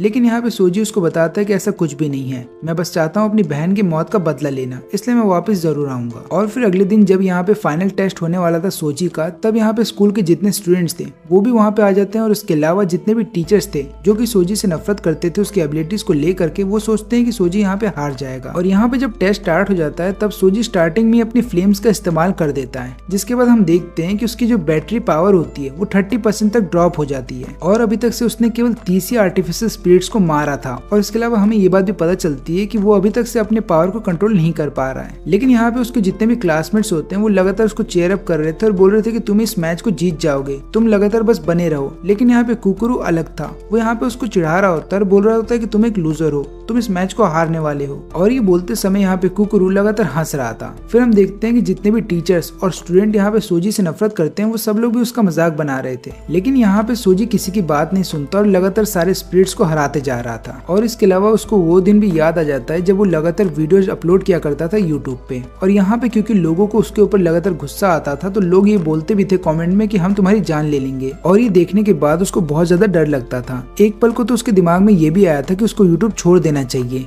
लेकिन फिर उसने अपनी बहन की तरफ देखा और उसको ये याद आया कि अभी फिलहाल के लिए मेरे लिए ज्यादा इंपॉर्टेंट ये है कि मुझे अपनी बहन की जान बचानी है, क्योंकि मैं अपनी जान से ज्यादा फिक्र करता हूँ अपनी बहन की। इसलिए मुझे कैसे भी करके यूट्यूब को नहीं छोड़ना है और लगातार वहाँ से पैसे कमाने हैं। और उस दिन के बाद से सोजी के दिमाग में ये बात भी चल रही थी कि जितने भी लोग मुझसे नफरत करते हैं वही लोग हैं जो मुझे पैसा कमाने में हेल्प भी कर रहे हैं। और उसी दिन के बाद से उसने डरना छोड़ दिया और इनफैक्ट अपने इमोशंस के ऊपर कंट्रोल करना सीखा, और उसी इमोशंस का वो इस्तेमाल करता है इस समय, जिसके बाद वो अपनी पावर को इस्तेमाल कर पा रहा था अच्छे ढंग से। और यहाँ पे क्योंकि वो अपनी पावर को कंट्रोल कर पा रहा था, जिसके बाद वो अपनी फ्लेम्स को छोटा कर देता है और यहाँ पे 100 आर्टिफिशियल स्पिरिट्स को हरा देता है। और ये देखने के बाद यहाँ पे किसी को भी यकीन नहीं हो पा रहा था कि सोजी ने ये कर दिखाया, यानी कि उसने टेस्ट को पास कर लिया। और यहाँ पे जैकी को ये बात पता होती है कि जानबूझ करके कुकुरू ने उसको गुस्सा दिलाया था, क्योंकि गुस्से से ही वो अपनी पावर को कंट्रोल कर पा रहा था। लेकिन यहाँ पे एक ऐसा टीचर था जो कि नहीं चाहता था कि सोजी इस टेस्ट को पास कर जाए, इसलिए वो तुरंत ही डिवाइस को ऑन कर देता है और इस बार डिवाइस के अंदर से काफी सारे पावरफुल स्पिरिट्स बाहर आते हैं। और ये सारे स्पिरिट्स पहले वाले से ज्यादा पावरफुल थे, लेकिन इसके बावजूद भी यहाँ पे सोजी हार नहीं मानता और वो इन सभी स्पिरिट्स को हरा देता है। और अभी तक से उसने टोटल 161 स्पिरिट्स को हरा दिया था, लेकिन इसके बाद जो डिवाइस थी उसका पावर चला जाता है। और यहाँ पे सोजी ने एक रिकॉर्ड बना दिया था, क्योंकि अभी तक से किसी भी स्टूडेंट्स ने टेस्ट के अंदर इतने सारे स्पिरिट्स को खत्म नहीं किया था। और इसके अलावा यहाँ पे जैकी खुद की ही तारीफ कर रहा होता है, क्योंकि उसी का ये प्लान था कि उसे सोजी को कुकुरू के साथ डालना चाहिए। और फिर अगले दिन से ही उसकी क्लासेस स्टार्ट हो जाती हैं। लेकिन वो अपनी पहली क्लास में ही देख करके हैरान था कि उसको बाकी सारे सब्जेक्ट्स भी पढ़ने होंगे। लेकिन यहाँ पे फिर क्लास खत्म हो जाने के बाद रिन उसको बोलता है कि तुम चिंता मत करो, तुम चाहो तो मेरी हेल्प ले सकते हो और मैं तुम्हारी हेल्प कर भी दूंगा। इतना बोलने के बाद वो उसके साथ सेल्फी लेने लगता है। लेकिन तभी यहाँ पे कुकुरू सोजी को बताता है कि देखो, कल के फाइट में मैंने एक चीज देखी थी कि जब भी लोग तुम्हारा मजाक बनाते हैं तो तुम बहुत ज्यादा एक्साइटेड हो जाते हो। तुम्हें हर बार ऐसा नहीं करना होगा, क्योंकि इस चक्कर में तुम किसी और को भी नुकसान पहुंचा सकते हो। लेकिन तभी यहाँ पे हम देखते हैं कियोमी को, जो कि यहाँ पे कुकुरू को बताते हैं कि तुम भी वैसे ही हो, जिसको सुनने के बाद यहाँ पे कुकुरू उससे नाराज हो जाता है और दोनों फिर आपस में लड़ने लगते हैं। और तभी हम देखते हैं कि वहाँ पे जैकी आ जाता है। अब जैकी यहाँ पे इन लोगों को एक मिशन देने के लिए आया होता है, लेकिन वो देख लेता है कि इनको सबसे पहले टीम वर्क सीखना होगा। इसलिए रात हो जाने के बाद ये तीनों अपने मिशन को कंप्लीट करने के लिए वैन में बैठ करके एक स्टूडियो आ जाते हैं। और फिर यहाँ पे कियोमी पूछने लगती है कि हमें यहाँ पे क्या करना होगा। लेकिन तभी वहाँ पे एक आदमी आ जाता है अपनी सेक्रेटरी के साथ, और वो यहाँ पे इन तीनों को बताता है कि तुम्हारा अगला मिशन यहीं पे है और तुम्हें एक साथ मिल करके यहाँ काम करना होगा। लेकिन पहले ये बताओ कि तुम में से किसी को टेक हब के बारे में कुछ भी पता है। लेकिन यहाँ पे सोजी बहुत ही ज्यादा कंफ्यूज था। वो यहाँ पे उसी आदमी से पूछने लगता है कि तुम कौन हो। फिर आदमी बताता है कि मैं और कोई नहीं बल्कि जैकी हूँ, बस फर्क इतना है कि मैंने अपना भेष बदल लिया है। और इसके बाद बाद यहाँ पे वो उन तीनों को मिशन समझाने वाला था कि तभी हम देखते हैं कि वहाँ पे 3 लड़कियां आ जाती हैं जो कि जैकी को घेर लेती हैं। वो लोग यहाँ पे जैकी से बोलती हैं कि तुम तो बहुत ही ज्यादा हैंडसम हो, क्या तुम हमें अपना नंबर दे सकते हो और तुम हमारे साथ घूमने चल सकते हो। लेकिन यहाँ पे जैकी बताता है कि मैं एक मॉन्क हूँ और मैंने संसारी मोह माया को त्याग दिया है। लेकिन जब ये लड़कियां कुछ ज्यादा ही इंसिस्ट करने लगती हैं तो यहाँ पे जैकी उनको मना नहीं कर पाता और वो इन तीनों के साथ डेट पे निकल जाता है। अब यहाँ पे जो सेक्रेटरी थी जिसका नाम था कीकू, वो यहाँ पे इन तीनों को बताती है कि मेरी बात ध्यान से सुनना कि तुम्हारा मिशन क्या होने वाला है। तो हुआ यूं है कि कुछ समय पहले यानी कि ठीक 1 घंटे पहले हमें काफी सारे स्पिरिट्स के सिग्नल आ रहे थे और हमें पता ये चला है कि एक कैमरे वाली बिल्डिंग के अंदर काफी सारे स्पिरिट्स थे जिन्होंने मिल करके एक ह्यूमन को बहुत ज्यादा इंजर्ड कर दिया था। और हो ये भी सकता है कि हमें काफी सारे डेड अकाउंट्स का सामना करना होगा। लेकिन यहाँ पे सोजी अभी भी बहुत ज्यादा कंफ्यूज था। वो यहाँ पे फिर पूछने लगता है कि डेड अकाउंट एक फोन से दूसरे फोन में कैसे चले जाते हैं। फिर यहाँ पे कुकुरु उसको समझाता है कि देखो ये जितने भी डेड अकाउंट्स हैं ये सारे डिजिटल बीइंग्स हैं। इसका मतलब ये है कि उन्हें अपने आप को चार्ज करना होगा, नहीं तो वो खत्म हो जाएंगे। और यही कारण है कि जितने भी इलेक्ट्रॉनिक स्टोर्स हैं वो एक तरीके से हॉटस्पॉट का काम करते हैं सभी डेड अकाउंट्स के स्पिरिट्स के लिए। यहाँ पे सोजी इससे पहले कुछ समझ पाता, तभी हम देखते हैं कि कियोमी यहाँ पे बोलती है कि मुझे इन दोनों के साथ क्यों रखा गया है, ये दोनों तो लूजर्स हैं लेकिन मैं तो विनर हूँ ना, तो मेरे को इन दोनों के साथ क्यों रखा गया है। अब यहाँ पे कीकुरू तो उसकी बातों को इग्नोर कर देता है। लेकिन यहाँ पे सोजी उसको रिप्लाई देते हुए बोलता है कि देखो तुम ये सारी बातें कीकुरू के बारे में बोल सकती हो लेकिन मैं तो अलग हूँ। लेकिन यहाँ पे कियोमी सोजी की बातें नहीं सुनती, बल्कि उसको ज्यादा फिक्र इस बात की होती है कि उसका जो फेवरेट स्ट्रीमर है वो लाइव आने वाला है और अगर उसने उसको सुपर चैट नहीं भेजा तो कहीं वो उसको भूल ना जाए। और ये देखने के बाद यहाँ पे सोजी बोलता है कि क्या ये इसका नॉर्मल बिहेवियर है, क्योंकि अभी फिलहाल के लिए हमें ये ध्यान देना चाहिए कि हमें स्पिरिट्स को कैसे खत्म करना है। लेकिन यहाँ पे कियोमी किसी और चीज पे ध्यान दे रही है। तभी यहाँ पे कियोमी बोलती है कि अपना मुंह बंद रखो और ऊपर से मुझे कभी भी एक्सॉर्सिस्ट नहीं बनना था। लेकिन तभी यहाँ पे कीकू इन तीनों को शांत करवा देती है और वो बोलने लगती है कि तुम्हारा बस काम ये है कि बिल्डिंग के अंदर जितने भी स्पिरिट्स हैं तुम्हें उन सबको खत्म करना है और ऊपर से चिंता मत करो, तुम्हें कोई भी प्रॉब्लम नहीं होगी क्योंकि बिल्डिंग के अंदर जितने भी कस्टमर्स थे हमने उन सबको निकाल लिया है और एम्प्लॉयज को भी हमने बाहर जाने के लिए बोल दिया है। और ऊपर से मेरे डेटा के हिसाब से मेरे को ऐसा लगता है कि बिल्डिंग के अंदर जितने भी डेड अकाउंट्स है वो सब लो लेवल के हैं, इसलिए तुम्हें कोई भी प्रॉब्लम नहीं आएगी, लेकिन फिर भी अपनी आंखें खुली रखना। फिर इसके बाद ये तीनों स्टोर के अंदर आ जाते हैं और तीनों अलग हो जाते हैं ताकि ये लोग स्पिरिट्स को ढूंढ सके और उन्हें खत्म कर सके।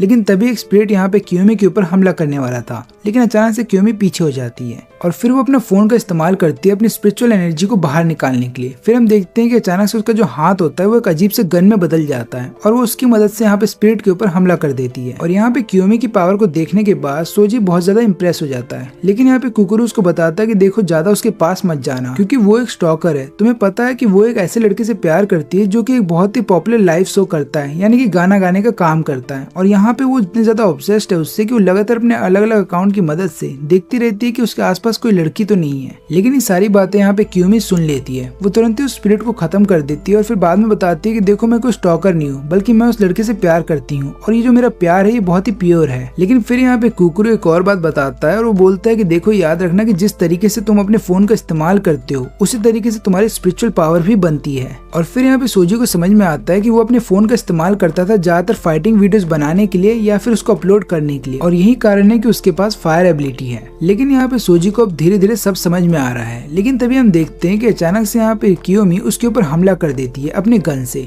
लेकिन हमें पता ये चलता है कि एक्चुअली में उसके पीछे एक स्पिरिट था जिसके ऊपर उसने हमला किया था। और तभी वहाँ पे कुकुरु भी आ जाता है जो कि अपने हैमर की मदद से स्पिरिट को खत्म कर देता है। फिर यहाँ पे दोनों मिल करके काम करने लगते हैं और यहाँ पे सोजी देख करके हैरान था कि अभी दोनों तो आपस में लड़ रहे थे, लेकिन जैसे ही बात आई स्पिरिट्स को मारने के लिए तो ये दोनों मिल करके ऐसे काम कर रहे हैं जैसे कि ये दोनों बहुत अच्छे दोस्त हों। और तब यहाँ पे उसको समझ में आ जाता है कि टीम वर्क इस वाले काम में कितना जरूरी होता है। लेकिन तभी अचानक से उन दोनों के पीछे एक स्पिरिट आ जाता है और यहाँ पे वो चला जाता है इन दोनों की जान बचाने के लिए। वो अपने फ्लेम्स का इस्तेमाल करता है स्पिरिट को खत्म करने के लिए। लेकिन उसके बाद ये दोनों उसको डांट रहे होते हैं और बोलते हैं कि देखो अपने फ्लेम्स का इस्तेमाल ढंग से करना, क्योंकि गलती से भी अगर तुम्हारा फ्लेम्स हमको लग गया तो हमारी जान भी जा सकती है। अब यहाँ पे तीनों आपस में बात कर ही रहे होते हैं कि तभी हम देखते हैं कि स्टोर के अंदर 2 चोर आ जाते हैं, क्योंकि उनको ऐसा लगता है कि स्टोर खाली है तो वो लोग चुरा करके यहाँ से सामान भागना चाहते थे। और यहाँ पे हम देखते हैं कि कियोमी अपने गन का इस्तेमाल करती है और उसके अंदर से ग्लू निकालती है ताकि वो सभी स्पिरिट्स को एक जगह बांध के रख सके। और फिर इसके बाद यहाँ पे कुकुरु चले जाता है अपने हैमर से उनको डिस्ट्रॉय करने के लिए। फिर यहाँ के सारे स्पिरिट्स को खत्म कर देने के बाद जब ये तीनों आगे जाते हैं तो लोग देखते हैं कि वहाँ पे 2 आदमी मर चुके हैं और ये लोग समझ जाते हैं कि स्पिरिट आसपास ही है। और तभी यहाँ पे कियोमी उस स्पिरिट को देख लेती है। वो अपनी गन का इस्तेमाल करती है ताकि स्पिरिट कहीं भाग ना पाए। और फिर यहाँ पे कुकुरु चला जाता है अपने हैमर से उस पर हमला करने के लिए। वो हमला कर भी देता है, लेकिन यहाँ पे इस स्पिरिट को कुछ भी नहीं होता।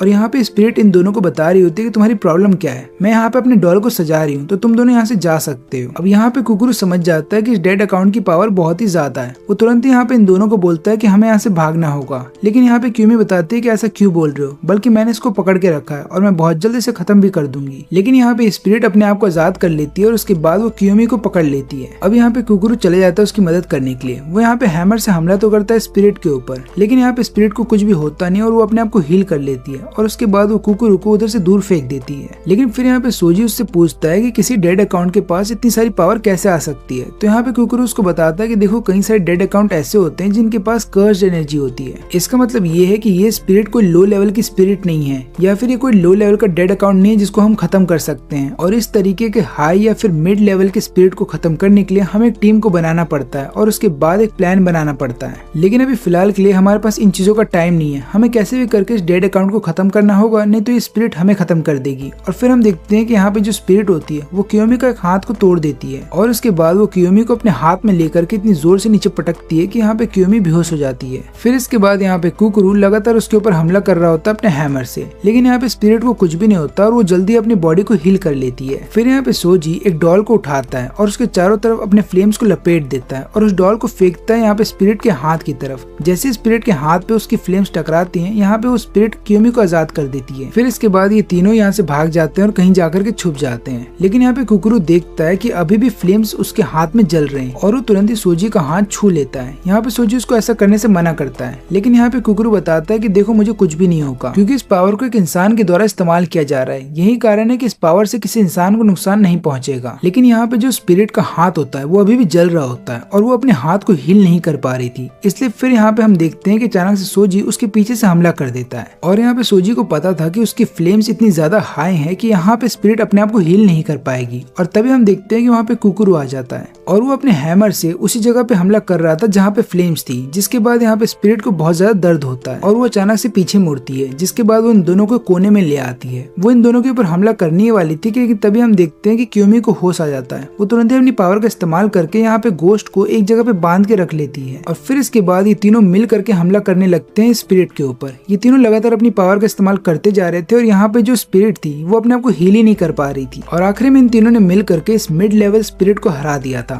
फिर यहाँ पे कुकुरू बताता है कि अब हमें बेस पे वापस जाना होगा और सबको बताना होगा कि हमने क्या किया। और फिर जब ये तीनों यहाँ से जाने लगते हैं तभी यहाँ पे सोजी को कुछ अजीब सा महसूस होता है उसके पीछे, लेकिन इससे पहले कि वो पीछे मुड़ पाता वो देखता है कि यहाँ पे ये दोनों बेहोश होकर के नीचे गिर जाते हैं और यहाँ पे इन दोनों की आंखों से खून निकल रहा था। और तभी यहाँ पे सोजी ये देखता है कि एक टीवी अचानक से ओपन हो जाता है और उसके अंदर से सैड बॉय बाहर आता है और अब जाकर के उसको सैड बॉय का सामना अकेले करना होगा। लेकिन यहाँ पे क्योंकि सैड बॉय उसके सामने अचानक से आ गया था तो उसको देखने के बाद यहाँ पे सोजी बहुत ही ज्यादा डर जाता है और यहाँ पे सोजी को कुछ भी समझ में नहीं आ रहा था कि उसे क्या करना चाहिए। लेकिन यहाँ पे सैड बॉय को देखने के बाद उसको लगातार अपनी बहन की याद आ रही थी और वो यही सोच रहा था कि आखिरी समय में उसकी बहन कितनी दर्दनाक मौत मरी थी, इसलिए उसको बहुत ज्यादा गुस्सा आ जाता है और वो तुरंत ही अपने फ्लेम्स का इस्तेमाल करता है इधर सैड बॉय के ऊपर हमला करने के लिए। लेकिन यहाँ पे सैड बॉय पीछे नहीं होता बल्कि वो एक जगह पे खड़ा रहता है और यहाँ पे सोजी लगातार उसके ऊपर हमला कर रहा था और वो हर जगह से हमला कर रहा था सैड बॉय के ऊपर। लेकिन ऐसा लग रहा था कि इसका कोई फायदा नहीं हो रहा क्योंकि यहाँ पे सैड बॉय के फ्लेम्स इतने ज्यादा पावरफुल थे कि यहाँ पे सोजी उसके सामने टिक नहीं पाता, इसलिए यहाँ पे सोजी को पीछे हटना पड़ता है और अब यहाँ पे सोजी को सोचना होगा कि वो कैसे सैड बॉय को हरा सकता है। लेकिन यहाँ पे सैड बॉय सोजी को देखने के बाद बोलता है कि क्या यही तुम्हारी पावर है? मुझे तो लगा था कि तुम पावरफुल हो गए होगे,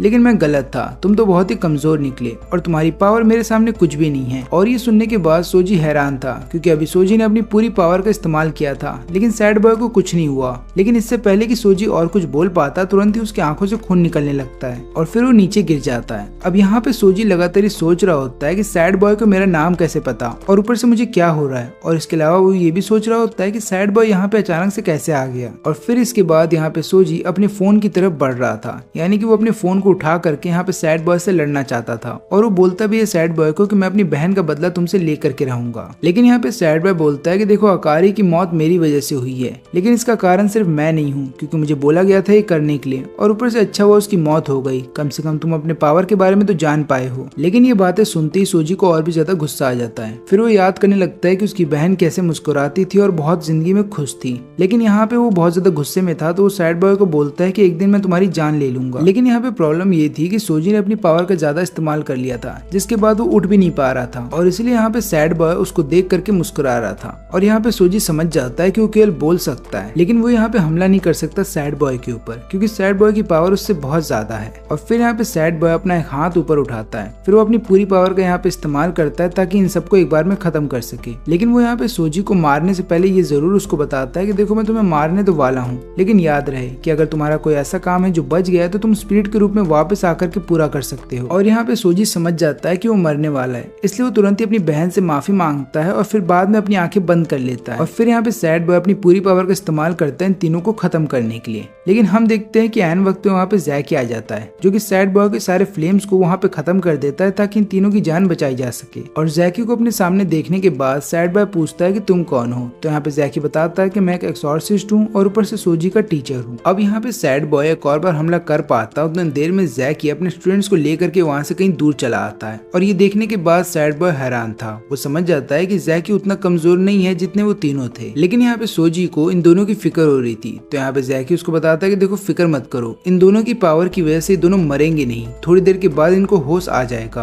और फिर हम देखते हैं कि यहाँ पे कुकुरू को होश आ जाता है और तभी वहाँ पे कियोमी को भी होश आ जाता है। वो यही सोच रही होती है कि उसके साथ क्या हुआ था। और फिर हम देखते हैं कि इधर पे जैकी रोने लगता है, वो माफी मांगते हुए बोलता है कि मुझे माफ कर देना, मुझे तुम दोनों को अकेला नहीं छोड़ना चाहिए था, लेकिन मैं क्या करता, वो सारी लड़कियां मेरे को रिक्वेस्ट कर रही थी कि मैं उनके साथ कहीं घूमने जाऊं और मुझे घूमने जाना पड़ा उनके साथ। लेकिन तभी यहाँ पे सोजी उसको बीच में रोकता है और बताने लगता है कि देखो इन चीजों का अभी यहाँ पे कोई काम नहीं है, हमें ये सोचना चाहिए कि हमें सैड बॉय को कैसे हराना है। और तभी सैड बॉय इनके ऊपर फिर से हमला कर देता है, लेकिन इस बार उसके फ्लेम्स इनका कुछ बिगाड़ नहीं पाते, क्योंकि इनके चारों तरफ में एक बैरियर होता है जो कि इनविजिबल था। और यहाँ पे सोजी इस बैरियर को देखने के बाद बहुत ही ज्यादा कंफ्यूज था, उसको समझ में नहीं आ रहा था कि बैरियर यहाँ पे कैसे आया। और फिर यहाँ पे जैकी उसको समझाता है कि देखो ये बैरियर मैंने ही बनाया है, ये एक ऐसा बैरियर है जो कि किसी भी स्पिरिट को हमारे पास आने से रोकता है, लेकिन याद रहे कि ये बैरियर केवल 3 मिनट तक ही काम करता है। और इतना बोलने के बाद जैकी चला जाता है सैड बॉय से लड़ने के लिए, लेकिन जाने से पहले वो यहाँ पे सोजी की तारीफ कर रहा होता है और बोलता है कि तुमने बहुत ही अच्छा काम किया, जो कि तुम सैड बॉय के सामने टिके रहे, और अब एक काम करो, तुम तीनों थोड़ा सा पीछे हो जाओ। इतना बोलने के बाद जैकी आगे चला जाता है और यहाँ पे उसके हाथ में एक फैन था,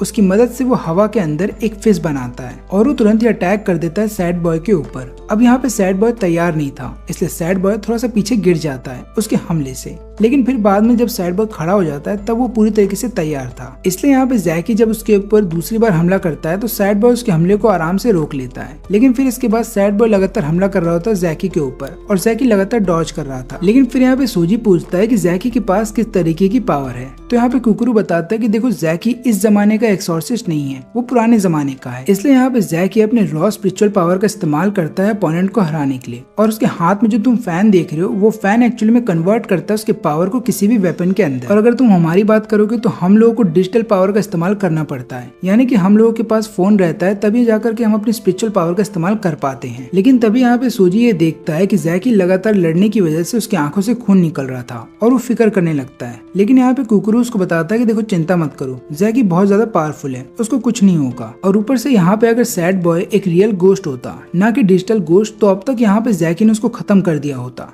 क्योंकि यहाँ पे हमें पता ये भी चलता है कि जैकी क्योंकि पुराने जमाने का एक्सॉर्सिस्ट है, तो इसलिए वो अपनी स्पिरिचुअल पावर का इस्तेमाल करने के लिए एक कन्वर्टर का इस्तेमाल कर रहा है, यानी कि वो कन्वर्टर के जरिए अपनी स्पिरिचुअल पावर को एक वेपन का रूप दे रहा है, जिसकी वजह से होता यूं है कि उसकी पावर 90% डिक्रीज हो जाती है। और यही कारण है कि अभी फिलहाल के लिए जैकी अपने 10% पावर से ही लड़ रहा है सैड बॉय से। और अब यहाँ पे सैड बॉय कहीं ना कहीं जैकी के ऊपर भारी पड़ रहा था, तो ये देख करके यहाँ पे सोजी फिक्र करने लगता है। लेकिन तभी यहाँ पे जैकी अपनी पावर का इस्तेमाल करता है और 2 और फिश को क्रिएट करता है, और ये देखने के बाद यहाँ पे सोजी हैरान था। तो कुकुरू उसको बताता है कि देखो जैकी को हल्के में मत लो, जैकी जब 18 साल का था तब उसने एक बहुत बड़े से डीमन को हरा दिया था और तभी से उसको टाइटल मिला था द लिविंग लेजेंड। फिर यहाँ पे सोजी पूछता है कि अगर वो इतना ही ज्यादा पावरफुल था तो वो टीचर क्यों बन गया, उसको तो एक्सॉर्सिस्ट बने रहना चाहिए था। फिर यहाँ पे कुकुरू बताता है कि देखो इसके बारे में तो किसी को नहीं पता, लेकिन बस एक दिन हुआ यूं कि जैकी ने डिसाइड कर लिया कि वो एक्सॉर्सिस्ट वाला काम नहीं करेगा और वो टीचर बनेगा और आने वाली जनरेशन को सिखाएगा कि डीमंस को कैसे खत्म करना है। अब इतना पता चल जाने के बावजूद भी यहाँ पे सोजी को लगातार फिक्र हो रही थी जैकी की, तो कुकुरू उसको बोलता है कि देखो फिक्र मत करो, उनको कुछ भी नहीं होगा। और फिर हम देखते हैं कि यहाँ पे जैकी अपनी पूरी पावर का इस्तेमाल करता है और तीनों फिश के साथ एक साथ अटैक करता है सैड बॉय के ऊपर। यह अटैक बहुत ही बड़ा था, लेकिन बाद में सबको ये पता चलता है कि सैड बॉय उधर पे है ही नहीं। तो यहाँ पे सोजी को ऐसा लगता है कि शायद जैकी ने उसको खत्म कर दिया है, लेकिन यहाँ पे जैकी बताता है कि देखो ऐसा कुछ भी नहीं है, बल्कि सैड बॉय यहाँ से भाग चुका है। इसका मतलब ये है कि अगली बार हमें और भी ज्यादा सावधान रहना होगा, क्योंकि सैड बॉय कहीं से भी हमला कर सकता है। और इतना बोलने के बाद ये चारों नीचे बैठ जाते हैं और चैन की सांस लेते हैं। लेकिन यहाँ पे जैकी बताता है कि एक अजीब बात यह है कि जब मैं सैड बॉय से लड़ रहा था तब मैंने देखा था कि सैड बॉय अपनी पूरी पावर का इस्तेमाल नहीं कर रहा था, और मुझे ऐसा लगता है कि शायद वो अपनी पावर को बचा रहा था। अब यहाँ पे कुकरू बोलता है कि अगर ऐसी बात थी तो हमें उसे अभी खत्म कर देना चाहिए था। लेकिन यहाँ पे जैकी बताता है कि देखो इस बारे में ज्यादा मत सोचो, बस मुझे इस बात की खुशी है कि तुम तीनों बच गए। और इतना बोलने के बाद वो इन तीनों को गले लगा लेता है। अब यहाँ पे सोजी को एक परिवार की तरफ फील हो रहा था, तो वो यहाँ पे जैकी को बोलता है कि मैं बड़े होकर के आपकी तरह बनना चाहता हूँ, मैं हर किसी से प्यार करूंगा और हर किसी की प्रोटेक्शन भी करूंगा। अब ये सुनने के बाद यहाँ पे जैकी मुस्कुराता है। फिर बाद में वो बोलता है कि चलो हम सबको स्कूल जाना चाहिए, वहाँ जाने के बाद तुम रेस्ट ले लो ताकि तुम्हारी बॉडी रिकवर कर जाए, और फिर आगे चल करके तुम्हें और भी ज्यादा ट्रेनिंग हार्ड करनी होगी ताकि आगे चल करके तुम सैड बॉय का सामना अकेले कर पाओ।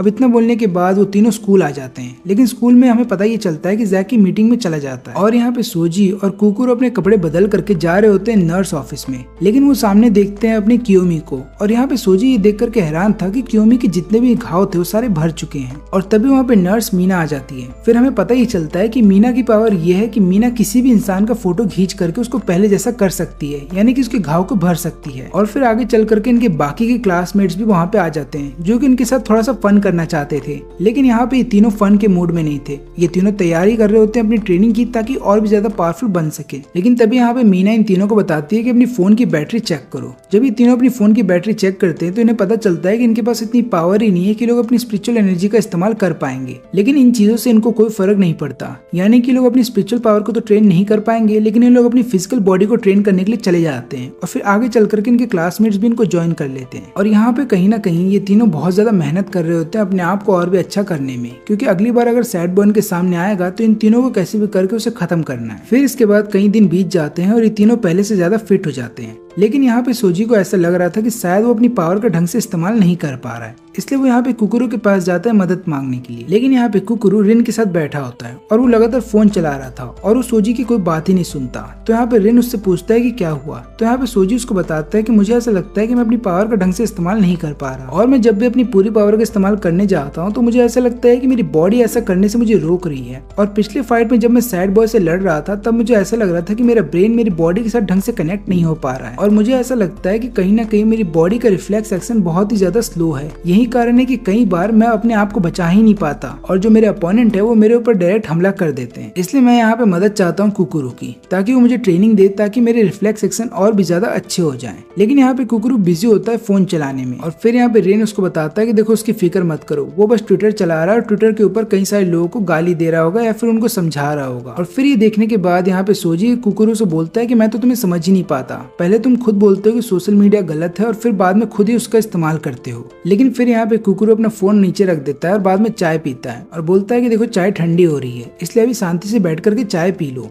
लेकिन फिर यहाँ पे सोजी पूछता है कि एक बात मुझे बताओ कि तुम्हारे हाथ में जो टैटू है वो किस चीज का है, क्या तुम किसी गैंग के मेंबर थे। लेकिन यहाँ पे कुकुरू उसको कुछ भी नहीं बताता। तो यहाँ पे रिन उसको फोटो दिखाते हुए बोलता है कि तुमने सही समझा, ये पहले एक गैंग का मेंबर हुआ करता था जब ये हाई स्कूल में हुआ करता था। और ये देखने के बाद सोजी यहाँ पे हैरान था। लेकिन फिर यहाँ पे कुकुरू उसको बताता है कि देखो ज्यादा हैरान मत हो, रिन भी मेरे साथ था। लेकिन यहाँ पे रिन बताता है कि मैं तो बस ऐसे ही उसके पीछे घुमा करता था, क्योंकि मैं बचपन से जानता हूँ कुकुरू को, हम दोनों बचपन के दोस्त हैं, यही कारण है कि मैं अक्सर कुकुरू के साथ ही रहा करता था। अब ये सब सुनने के बाद यहाँ पे सोजी को ऐसा लगता है कि शायद वो अपने ही क्लासमेट्स के बारे में कुछ भी नहीं जानता, तो इसलिए यहाँ पे रिन को बोलता है कि मुझे और भी चीजें बताओ। लेकिन यहाँ पे कुकुरू उसको बोलता है कि देखो ये सब रहने दो, ये बताओ कि तुम यहाँ पे क्यों आए थे। तब यहाँ पे सोजी उसको पूरी कहानी बताता है। फिर पूरी कहानी सुनने के बाद कुकुरू उसको बताता है कि देखो अगर तुम्हें सही में ट्रेनिंग लेनी है हैंड टू हैंड कॉम्बैट की तो जाकर के डॉल से लो, क्योंकि वो इन चीजों में मुझसे ज्यादा अच्छी है। फिर यहाँ पे सोजी डॉल को ढूंढने लगता है। फिर एक जगह पे आकर के उसको डॉल दिख भी जाती है और वो डॉल से बात भी करने की कोशिश करता है, लेकिन वो देखता है कि डॉल सामने से कोई भी रिप्लाई नहीं दे रही। तो उसको ऐसा लग रहा होता है कि शायद डॉल सो रही है। लेकिन तभी उसका ध्यान इस बात पे जाता है कि उस जगह पे उसकी तरह कई और सारे डॉल भी हैं जो उसी की तरह केवल दिखाई दे रहे हैं। तब यहाँ पे फिर देखते हैं कि रियल डॉल उसके पीछे से आती है और बताने लगती है कि देखो मेरी जो पावर है उससे मैं कई सारे डॉल या फिर पपेट्स को कंट्रोल कर सकती हूँ। यही कारण है कि यहाँ पे मेरी तरह कई सारे डुप्लीकेट्स हैं जिनका मैं इस्तेमाल करती हूँ लड़ाई में।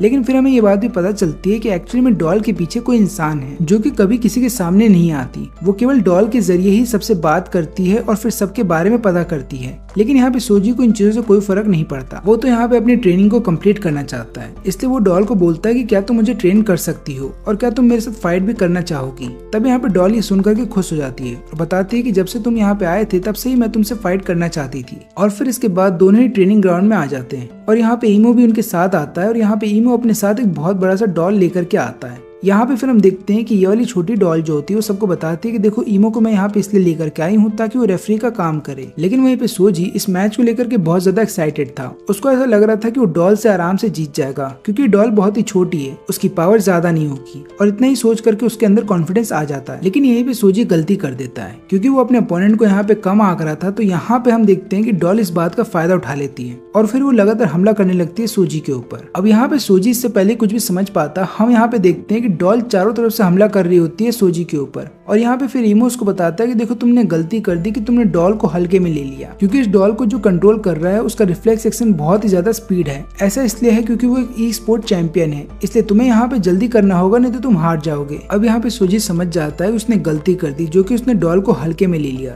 तब यहाँ पे सोजी डिसाइड करता है कि वो अपनी फ्लेम्स का इस्तेमाल करेगा ताकि डॉल को हराया जा सके। और ये देखने के बाद ये जो डॉल होती है वो तुरंत ही बड़े डॉल के पास चली जाती है जहाँ पे अपनी सारी पावर बड़े डॉल के अंदर ट्रांसफर कर देती है। और फिर यहाँ पे वो सोजी को बताती है कि मुझे पता था तुम अपनी पावर का इस्तेमाल करोगे, इसलिए यहाँ पे मुझे भी बड़े डॉल का इस्तेमाल करना होगा तुम्हें हराने के लिए। लेकिन यहाँ पे सोजी को ऐसा लगता है कि शायद वो इस डॉल को आराम से हरा देगा क्योंकि जब डॉल की साइज छोटी थी तो सोजी उसके ऊपर हमला नहीं कर पा रहा था। लेकिन अब डॉल की साइज बड़ी है तो यहाँ पे सोजी को ऐसा लग रहा था कि वो आराम से एक अटैक में इसको हरा सकता है। और यही सारी चीजें सोच करके सोजी चला जाता है उसके ऊपर हमला करने के लिए। यहाँ पे सोजी हमला तो करता है लेकिन रिएक्शन टाइम इस डॉल का इतना ज्यादा था कि सोजी इससे पहले कुछ कर पाता उतने देर में ये डॉल उसके ऊपर 5 बार हमला कर देती है। और अब यहाँ पे सोजी को समझ में नहीं आ रहा था कि ये सब हो क्या रहा है क्योंकि यहाँ पे सोजी को ऐसा लग रहा था कि शायद उसके रिएक्शन से पहले ही डॉल उसके ऊपर हमला कर दे रही है। और इसके अलावा उसको ये भी लग रहा था कि शायद डॉल को पता चल जाता है कि मैं कहाँ पे हमला करने वाला हूँ। लेकिन ये सारी चीजें डॉल के लिए नॉर्मल थी क्योंकि हमें ये बात तो बहुत अच्छे से पता है कि डॉल के पीछे एक इंसान है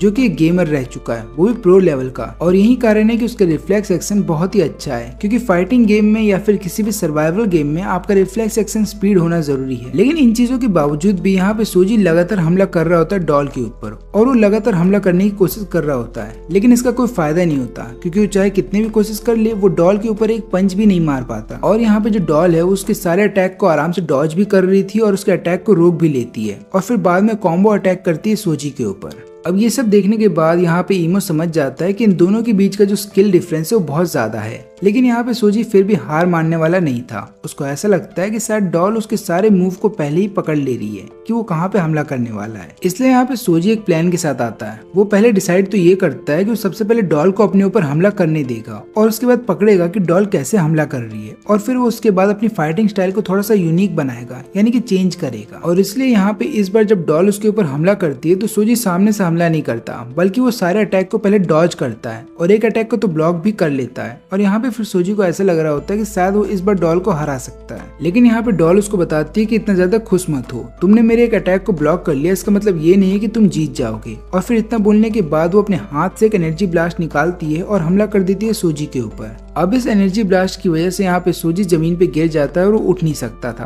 तो यहाँ पे ये डॉल अपने आप को विनर डिक्लेयर कर देती है। अब यहाँ पे सोजी समझ जाता है कि उसको और भी ज्यादा सीखने की जरूरत है, इसलिए वो उसको बोलता है कि क्या तुम मेरी टीचर बनोगी, और यहाँ पे डॉल मान जाती है। फिर इसके बाद सोजी चला जाता है अपना मेडिकल चेकअप कराने के लिए और उसके बाद चला जाता है नहाने के लिए। लेकिन फिर हम देखते हैं कि उसके दिमाग में लगातार ये बातें चल रही होती हैं कि डॉल के पीछे असल में है कौन, और वो लगातार सोच रहा होता है कि वो लड़की कैसी दिखती होगी। लेकिन तभी हम देखते हैं कि वो टकरा जाता है क्योमी से, और यहाँ पे एक और लड़की थी जो कि क्योमी के साथ कहीं जा रही थी और वो भी नीचे गिर जाती है। तब यहाँ पे सोजी उसको ऊपर उठाने वाला था, लेकिन यहाँ पे हम देखते हैं क्योमी को जो कि उस लड़की को नाम से बुलाती है और उस लड़की का नाम लेती है हेज। अब ये नाम सुनते यहाँ पे सोजी समझ जाता है कि यही वो लड़की है जो कि डॉल को कंट्रोल करती है, और क्योंकि ये लड़की यहाँ पे सोजी की मास्टर भी बन चुकी है तो यहाँ पे सोजी बोलता है कि प्लीज मुझे ट्रेन करो। लेकिन ये लड़की यहाँ पे तुरंत ही भाग जाती है और अपने डॉल वाले रूप में आती है यहाँ पे सबके सामने, और सूजी को टपली मार के बोलती है कि अगली बार ध्यान से चलना। और ये सब देखने के बाद यहाँ पे सूजी सोच रहा होता है कि सब चल क्या रहा है। तब यहाँ पे क्यूमी उसको बताती है कि जो रियल हेज है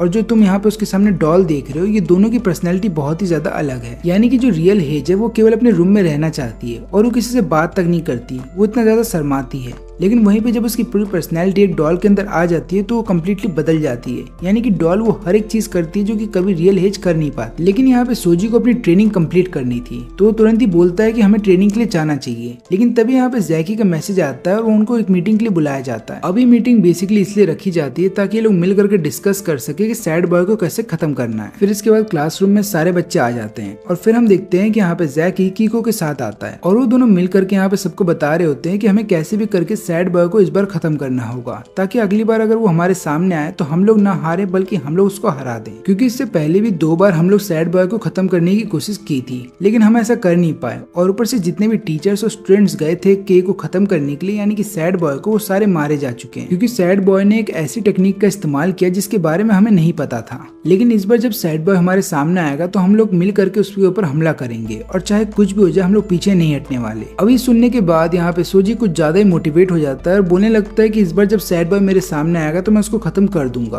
और चाहे कुछ भी हो जाए मैं अपनी बहन का बदला लेकर रहूंगा। लेकिन ये सुनने के बाद यहाँ पे जैकी मुस्कुराता है और बोलता है कि देखो सैड बॉय को अभी फिलहाल के लिए हम लोग नहीं मार सकते। अब ये सुनने के बाद सोजी थोड़ा सा हैरान था। तब यहाँ पे ईमो उसको एक्सप्लेन करते हुए बताता है कि देखो जो फर्स्ट ईयर के स्टूडेंट्स हैं उनको अलाउ नहीं किया जाता कि वो किसी भी हाई लेवल गोस्ट अकाउंट को खत्म कर सके और क्योंकि सैड बॉय का जो डेड अकाउंट है वो एक हाई लेवल का डेड अकाउंट है तो यही कारण है कि हम लोग डायरेक्ट उसके ऊपर हमला नहीं कर सकते। और यहाँ पे जैकी इन लोगों को ये बात भी बताता है खासकर सोजी को कि याद रहे कि हम लोग मिड लेवल के भी गोस्ट को खत्म नहीं कर सकते, यानी कि मिड लेवल के डेड अकाउंट्स को भी खत्म नहीं कर सकते जब तक कि हमारे पास कोई सीनियर ना हो। इसका मतलब यही है कि अगर तुम्हें किसी मिड लेवल गोस्ट अकाउंट को खत्म करना है तो तुम्हारे साथ कोई सीनियर होना चाहिए। लेकिन ये सुनने के बाद यहाँ पे सोजी को गुस्सा आता है और वो बोलने लगता है कि चाहे कुछ भी हो जाए इस बार मैं सैड बॉय से अपना बदला लेकर रहूंगा और चाहे आप लोग रोको या ना रोको मैं जाऊंगा सैड बॉय को खत्म करने के लिए, भले ही मुझे स्कूल से निकाल दिया जाए। अब ये सुनने के बाद यहाँ पे कुकुरू भी बताता है कि देखो एक तरीका है जिसकी मदद से हम सब लोग जा सकते हैं सैड बॉय को खत्म करने के लिए और वो तरीका ये है कि हमारे बीच में किसी भी एक स्टूडेंट के पास एक ऐसी पावर होनी चाहिए जो कि सैड बॉय को खत्म करने के लिए काम आएगी या फिर कोई भी स्टूडेंट अपनी पावर और अपने आप को सबके सामने प्रूव करे ताकि हर कोई उसकी स्ट्रेंथ को एक्नॉलेज करे, तभी जाकर के वो जा सकता है सैड बॉय को खत्म करने के लिए। तब यहाँ पे सोजी पूछता है कि मैं अपने आप को प्रूव कैसे करूंगा। तो यहाँ पे जैकी उसको बताता है कि देखो अभी हमारे क्लास के बीच में और एक दूसरे क्लास के बीच में एक बैटल होने वाली है। इसके अंदर हम देखेंगे कि किस बच्चे के अंदर कितनी ज्यादा स्किल्स हैं और इसके अलावा ठीक 2 महीने के बाद स्कूल की तरफ से कई सारे एक्सॉर्सिस्ट को भेजा जाएगा सैड बॉय को खत्म करने के लिए। अगर इस क्लास वाले टूर्नामेंट में तुम सबने अपने आप को साबित कर दिया तो हो सकता है तुम्हें भेजा जाए सैड बॉय को खत्म करने के लिए। अब ये बातें सुनते ही यहाँ पे सोजी एकदम मोटिवेटेड हो जाता है और अगले दिन से अपनी ट्रेनिंग स्टार्ट कर देता है एमओ के साथ। और हम देख रहे होते हैं कि जब वो दोनों जंगल में भाग रहे होते हैं कि तभी एक डमी मॉन्स्टर उनके सामने आ जाता है और तभी यहाँ पे एमओ चला जाता है सोजी के पास और वो अपनी पावर की मदद से यहाँ पे एक वॉल क्रिएट कर देता है ताकि डमी मॉन्स्टर का हमला उनके ऊपर ना हो पाए। फिर इस हमले से बचने के बाद ये दोनों फिर से जंगल में इधर उधर भाग रहे होते हैं और कोशिश कर रहे होते हैं कि मॉन्स्टर इनके पीछे रह जाए, लेकिन मॉन्स्टर लगातार इनके पास आ रहा था और लगातार इन पे हमला भी कर रहा था। तभी हम देखते हैं कि यहाँ पे रिन भी इन दोनों के पास आ जाता है और वो इन दोनों को समझा रहा होता है कि जैसे वो बड़ा वाला पेड़ तुम्हारे सामने आए तो तुम दोनों अलग हो जाना। और इसके अलावा वो यहाँ पे कुकुरू और कियोमी को भी बताता है कि तुम दोनों को कहाँ पे खड़ा रहना है। और फिर हम देखते हैं कि थोड़ी देर के बाद वो सब लोग मिल करके यहाँ पे सभी मॉन्स्टर्स को घेर करके खड़े हो जाते हैं। और ये चीज देखने के बाद यहाँ पे सोजी हैरान था। वो ये सोच रहा होता है कि रिन के पीछे भी कई सारे मॉन्स्टर्स थे, लेकिन उसके बावजूद भी उसने इतना अच्छा प्लान कैसे बना लिया। तब यहाँ पे हेज उसको समझाने लगती है कि देखो रिन हमारे क्लास का एक तरीके से ब्रेन है, यानी कि सबसे स्मार्ट है और ऊपर से उसका जो ब्रेन है एक सीसीटीवी कैमरा की तरह काम करता है, यानी कि चारों तरफ देखता रहता है कि क्या चीज हो रही है और क्या नहीं। और इन्हीं चीजों को देखने के बाद वो अपना डिसीजन लेता है। यही कारण है कि उसका डिसीजन हमेशा हमारे फेवर में ही काम करता है। और अब क्योंकि इन सब ने मिल करके सारे मॉन्स्टर्स को घेर लिया था तो यहाँ पे सब लोग अपनी पावर का इस्तेमाल करते हैं और सारे मॉन्स्टर्स को खत्म कर लेते हैं। और यहाँ पे दूर खड़ा जैकी और कीको इन लोगों को देख रहे थे और वो लोग यहाँ पे समझ जाते हैं कि ये लोग मिल करके बहुत ही अच्छा काम कर रहे हैं, यानी कि एक तरीके से टीम की तरह काम कर रहे हैं। और यहाँ पे हम देखते हैं रिन को, जो कि यहाँ पे सोजी की तारीफ भी करता है और बोलता है कि तुम्हारे अटैक पहले से ज्यादा पावरफुल हैं, जो कि हमारी टीम के लिए बहुत अच्छा है। लेकिन तभी यहाँ पे कुकुरू भी सोजी को एक बात बताता है। बोलता है कि जब भी तुम अपनी पावर का इस्तेमाल करते हो तो मैं देखता हूँ कि तुम्हारी बॉडी बहुत जल्दी थक जाती जाती है। यानी कि अगर किसी भी रियल फाइट में तुमने अपनी पावर का ज्यादा इस्तेमाल कर लिया तो तुम आराम से थक जाओगे। फिर इसके बाद यहाँ पे सोजी हर किसी की बातें सुन रहा था और वो अपने आप को और भी ज्यादा इम्प्रूव करना चाहता था। इसलिए शाम हो जाने के बाद वो अकेले ही ट्रेनिंग कर रहा था, लेकिन ज्यादा ट्रेनिंग करने की वजह से वो वहाँ पे बेहोश होने वाला था। लेकिन तभी वहाँ पे एक और स्टूडेंट आ जाता है और उसका नाम होता है सोरू, जो कि सोजी को बेहोश होने से पहले ही उठा लेता है और बाद में उसको बोलने लगता है कि ये लो तुम्हारे कपड़ों के अंदर से क्लिप गिर गया था। और फिर यहाँ पे सोजी बोलता है कि तुम्हारा शुक्रिया, क्योंकि मेरी बहन अब इस दुनिया में नहीं है, लेकिन ये उसका हेयर क्लिप है। और वो उसको लेने ही वाला था कि तभी सोरू उस हेयर क्लिप को जला देता है। अभी देखने के बाद यहाँ पे सोजी को बहुत गुस्सा भी आता है और वो रोने भी लगता है, क्योंकि उसकी बहन की एक और निशानी उसने खो दी। लेकिन ये देखने के बाद यहाँ पे सोरू को बहुत मजा आ रहा था और उसको और भी ज्यादा चिढ़ाने लगता है। लेकिन तभी हम देखते हैं कि वहाँ पे हेज आ जाती है, जो कि एक लात मारती है पेड़ के ऊपर और वो यहाँ पे सोरू को पीछे कर देती है। और इससे पहले कि दोनों यहाँ पे मिल करके कुछ कर पाते, सोरू की पूरी क्लास वहाँ पे आ जाती है। और ये देखने के बाद यहाँ पे हेज सोजी को समझा रही होती है कि देखो अभी के लिए हमें यहाँ से जाना चाहिए, क्योंकि इनकी क्लास के सामने हम टिक नहीं पाएंगे।